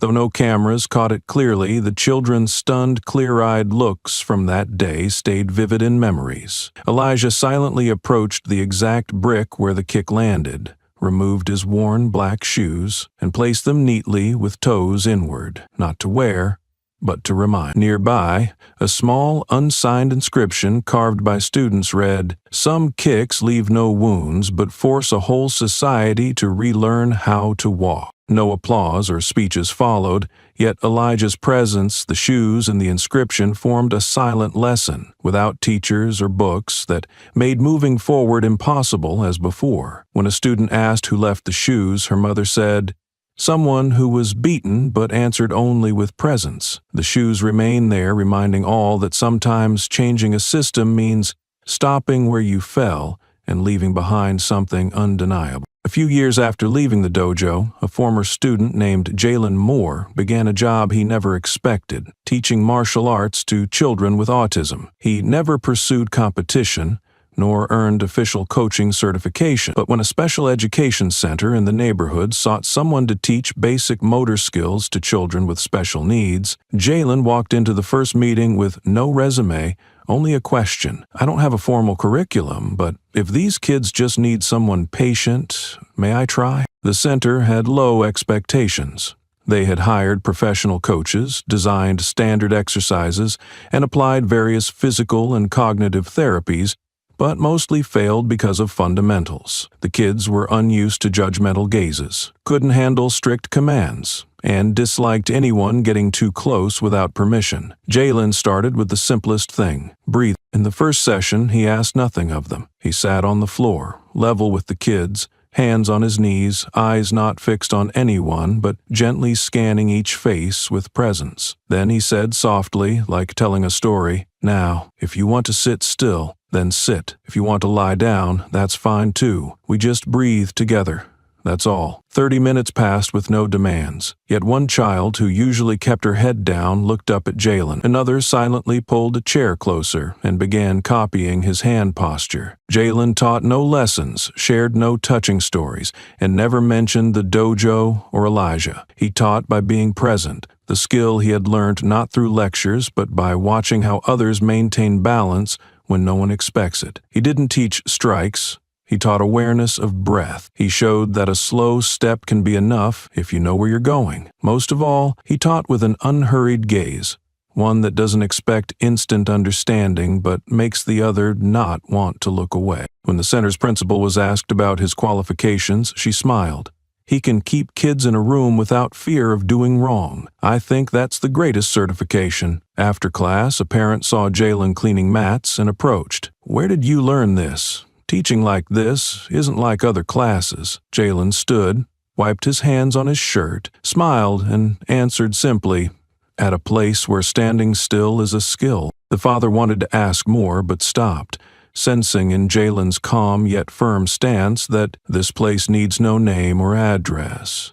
It's where one learns control, not to dominate others, but to hold onto what's right when all around demands wrong. From that start, Jalen's martial arts class didn't grow into a big program, but each student left with a new ability, knowing when to stop, understanding that reaction need not be action, and for many, learning for the first time that standing still is not failure, but a powerful choice. Jalen did not consider himself a skilled teacher. He humbly signed the attendance sheet as a movement assistant. Yet those who observed his classes knew he didn't need fists to teach martial arts. All it took was knowing how to breathe and daring to look at others without demanding they change first. In a world busy fighting for who is right, perhaps that was the strongest skill one could pass on. One Friday afternoon, as the sun faded, Elijah visited the special education center where Jalen taught. Without warning or entering through the main gate,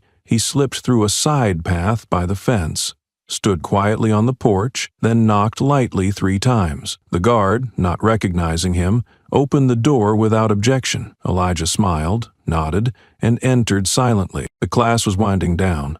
Soft lights glowed, and mats lined the walls to muffle footsteps. No counting shouts, no gong to signal the end, just 6 children sitting in a circle, hands resting on knees, eyes closed or half open, breathing as Jalen guided in a low, steady voice. Breathe in, know you are here. Breathe out, know you don't need to run anywhere. Elijah stood behind the wooden door, hands in pockets, silent, not to judge, but to feel what the lesson didn't say. In the corner, the smallest child clutched a round mat, not for practice, but for comfort, eyes fixed on Jalen, watching if that piece might be broken. Jalen ignored Elijah's presence, finishing as usual. We don't need to be perfect, just present. When the children rose, the little one stayed seated. Jalen sat beside her, letting her lean back on his shoulder. Elijah stepped closer, lowered to their level, and whispered, "That's enough." Jalen looked up, startled, not by surprise, but because what he never expected happened just when he didn't need to prove anything. Elijah said nothing else. No, "Are you okay?" or "How's the class?" He just placed a hand on Jalen's shoulder and looked at the child resting there, as if she were the true witness that the lesson continued without a formal handoff. That evening, after the children left, Jalen cleaned the mats. As he folded a corner, Elijah took a narrow strip of plain white cloth from his pocket, tied it simply around Jalen's left wrist, then withdrew without explanation. Jalen stared at the fabric. No name, no emblem, no color, just a rough strip tied with deliberate knots. He didn't ask. Elijah didn't explain, but everyone from the dojo knew this was the instructor badge. The first rank, not for the best fighter, but for one who knows when to stand still, step back, and use presence to make others feel no need to resist. Since then, Jalen's teaching remained unchanged, still starting with breath, never teaching strikes or personal achievement, but the children began to see the cloth on his wrist as something unnamed yet comforting. One child who once cried when touched now approached Jalen, whispering, "Is this so I know who won't make me be perfect?" Jalen smiled and replied, "It reminds me that everyone has their own way to come to class." For Elijah, who sought no official credit, a silent nod was enough recognition, because sometimes inheritance is not written down, but lives in choosing to sit quietly beside someone without forcing them to grow up fast to earn respect. At the end of the 3rd quarter that year, a federal report was released with the dry title, "Assessment of Use of Force Trends in State Law Enforcement Over 5 Years." Few read beyond its 300 pages, except analysts and reform researchers. Yet on page 187, an unmarked chart showed a sharp decline that made many pause. The rate of use of force at level 3 or higher, including weapon drawing, handcuffing, and physical restraint, in a southern state that once led the nation, dropped by over 40% in just 2 years. No breakthrough law was passed, and no sudden budget changes occurred. The report's rare footnote explained, this phenomenon arises from behavioral change spreading from an unofficial event with deep cultural impact. No government document named Elijah King's dojo under model reform practices. But in police academies and community support centers, a hand-drawn symbol began appearing on walls. A person seated cross-legged, hands on knees, faceless, framed by an incomplete circle suggesting awakening. A young officer's evaluation after 3 months of retraining read, "I used to believe quick reflexes defined a good officer. Now I'm relearning that the first reflex is to observe before acting." The trainer paused, didn't sign immediately, and asked where the student learned that. The officer silently showed a faded photo of a small sign hanging in the old dojo. The first reaction is not to act, but to recognize why you want to act. Not every training camp adopted that philosophy, nor did every officer immediately accept it. Yet whispers spread about a place that didn't train police or crowd control, but somehow reshaped how people redefined the right to intervene. At a Western State training camp, a special exercise was held. A trainee faced a non-compliant individual who stood still, silent, unmoving. The trainer expected a step forward, threat, or call for backup. Instead, the trainee slowed, bowed slightly, and gently asked, "Did you hear me?" Asked why, he said, "Because I wasn't sure if I was seeing a threat or a frightened person." That answer silenced the room, not because it was novel, but because it came from someone who never visited the dojo nor met Elijah, yet carried something spread from there without a formal curriculum. From a kick years ago, unrecorded in reports and unconfirmed by justice systems, hundreds now relearned how to stand, breathe, and most importantly, judge their actions before reaching for a weapon. A federal researcher interviewed off the record said simply, "Some changes start from moments the system doesn't deem serious enough to record, but because no one writes them down, they live on in how people tell the story. And that's when they can't be undone." In a city once known for the highest rate of law enforcement violence, people began revisiting places unseen on official maps, spaces that reshaped how a whole discipline relearned what should have been taught long ago: to stand still and truly observe. When a community reform journalist came to the dojo for an interview, Marcus did not intend to say much. Unfamiliar with recording devices and scripted questions, he agreed only because the reporter was a former student who had quietly observed a no photography class 3 years earlier. The interview took place late afternoon as Marcus wiped chalk from the classroom board. The young reporter placed a recorder on the table, flipped through notes,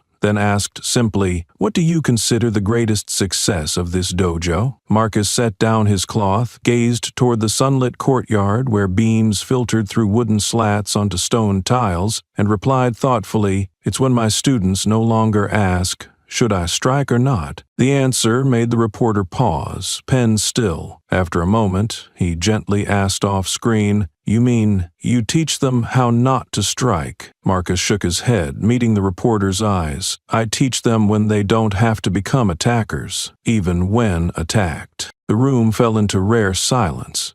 Not because Marcus's words were loud or new, but because his gaze held something that forced listeners to reflect on why they once struck or silently watched others suffer. Afterward, Marcus said no more, but the next morning he arrived early, carrying a small wooden box and a calligraphy brush. On the dojo's entrance sign, once crowded with slogans and codes, he painted over everything, leaving only one line, inked black with steady strokes. "It begins with a kick and ends with a choice not to strike back." That phrase quietly held the highest place, visible but often unread. For those familiar with Elijah, Marcus, Jalen, and the children raised on the dojo floor, it needed no explanation. It was not a conclusion but a process. A visiting teacher once stood before the sign for 10 minutes without entering. When Marcus invited her in, she said only, "I came to learn how to teach, so students don't react quickly, but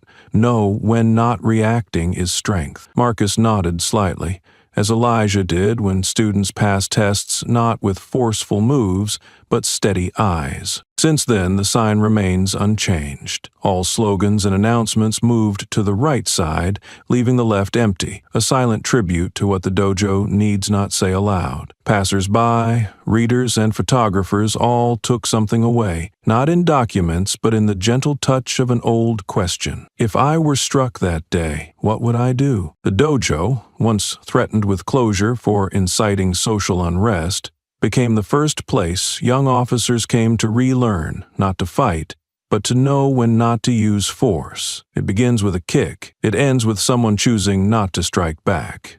And in between, lies a community relearning not to let reaction become instinct. Marcus did not call it a victory. He called it a way of teaching that leaves no questions about how to act rightly. That morning, Elijah did not enter the dojo as usual. He walked slowly past the old entrance, along the brick wall where the kids once played after class, where small talks had changed many lives. The sky was clear, sunlight tilted gently on the wooden pillars, reflecting the dust of time from a place that had been the start of more than one personal journey. He carried nothing, no training shoes, no bag, no papers, just soft-soled shoes and a measured pace, as if retracing steps without leaving traces. He paused before the open gate, where the wooden sign still bore the old line. It began with a kick and ended with someone choosing not to strike back. A child from the early class spotted Elijah from afar and ran out barefoot, chalk dust on their hands, eyes bright with an unspoken hope. "Are you still teaching?" the child asked softly but clearly in the empty yard. Elijah bent down, placed a hand lightly on the child's shoulder, confirming presence without pressure, then smiled and said, "I already taught. Now you just need to teach others." His answer was no farewell, but a passing of the torch, letting the student know they no longer needed a guide, but to become a guide themselves. The child said nothing more, no plea or question, but their eyes shifted from hope to deeper understanding. Elijah continued, "No one called after him. No one followed. Yet this was not forgetting, but recognition. The man who just passed did not need applause to prove his role. He had sown enough, and now it was time for the next generation to learn how to hold on to what's right with their voice." That evening, when the dojo was quiet, an older student cleaning the board noticed a phrase carved carefully into the back wall, where chairs were set for those who came to relearn. The letters were small, off-center, but deeply etched. Not everyone needs to shout. Some just need to sit still, at the right time, for wrong to stop. That phrase bore no author's name, but everyone there knew the teacher behind the lesson, never shouted, never raised a fist, never sought to stand out. Since the day Elijah fell after that kick in front of the children, he no longer taught retaliation, he taught presence, how to breathe through the storm, that the right response isn't immediate resistance, but the power not to be swept into wrong, even when it's possible. From what seemed a meaningless kick, a whole community relearned how to respond, how to ask questions instead of bowing heads, how to be silent without avoidance, and above all, how to keep what is right alive, not by force, but by awareness. That dojo never received major funding or national honors, yet its story quietly touched more than one life, not to change them instantly, but to make them ask, "Next time, if I witness it, what will I do?" Perhaps in a society demanding rapid reaction, people like Elijah slow the pace just enough so wrong can't pass unnoticed. This is an ending, not disappearance, but passing the torch. No more heroes needed, just more people brave enough to stand still or sit quietly at the right moment. No monument was ever built for Elijah King. He left the dojo just as he entered it, quietly, without demanding to be seen. But what he left behind was not in titles or honors, but in how people changed their first instinct, from striking out to looking closely. Some journeys don't end with victory. They end when people no longer need to fight to be seen as right. Elijah taught the children that standing still is a skill, but to maintain that stillness when pushed down requires an inner strength no curriculum can teach. And perhaps his greatest legacy is not in viral clips or statistics showing reduced violence. It lies in the question each person who once trained at the dojo still carries. What will you do the next time you witness wrong? Will you stand still? Will you look? Will you choose to hold what is right, not by force, but by presence? Elijah's story is not one of heroes, but of quiet courage, a call to those willing to stop, see clearly, and hold their ground when it matters most.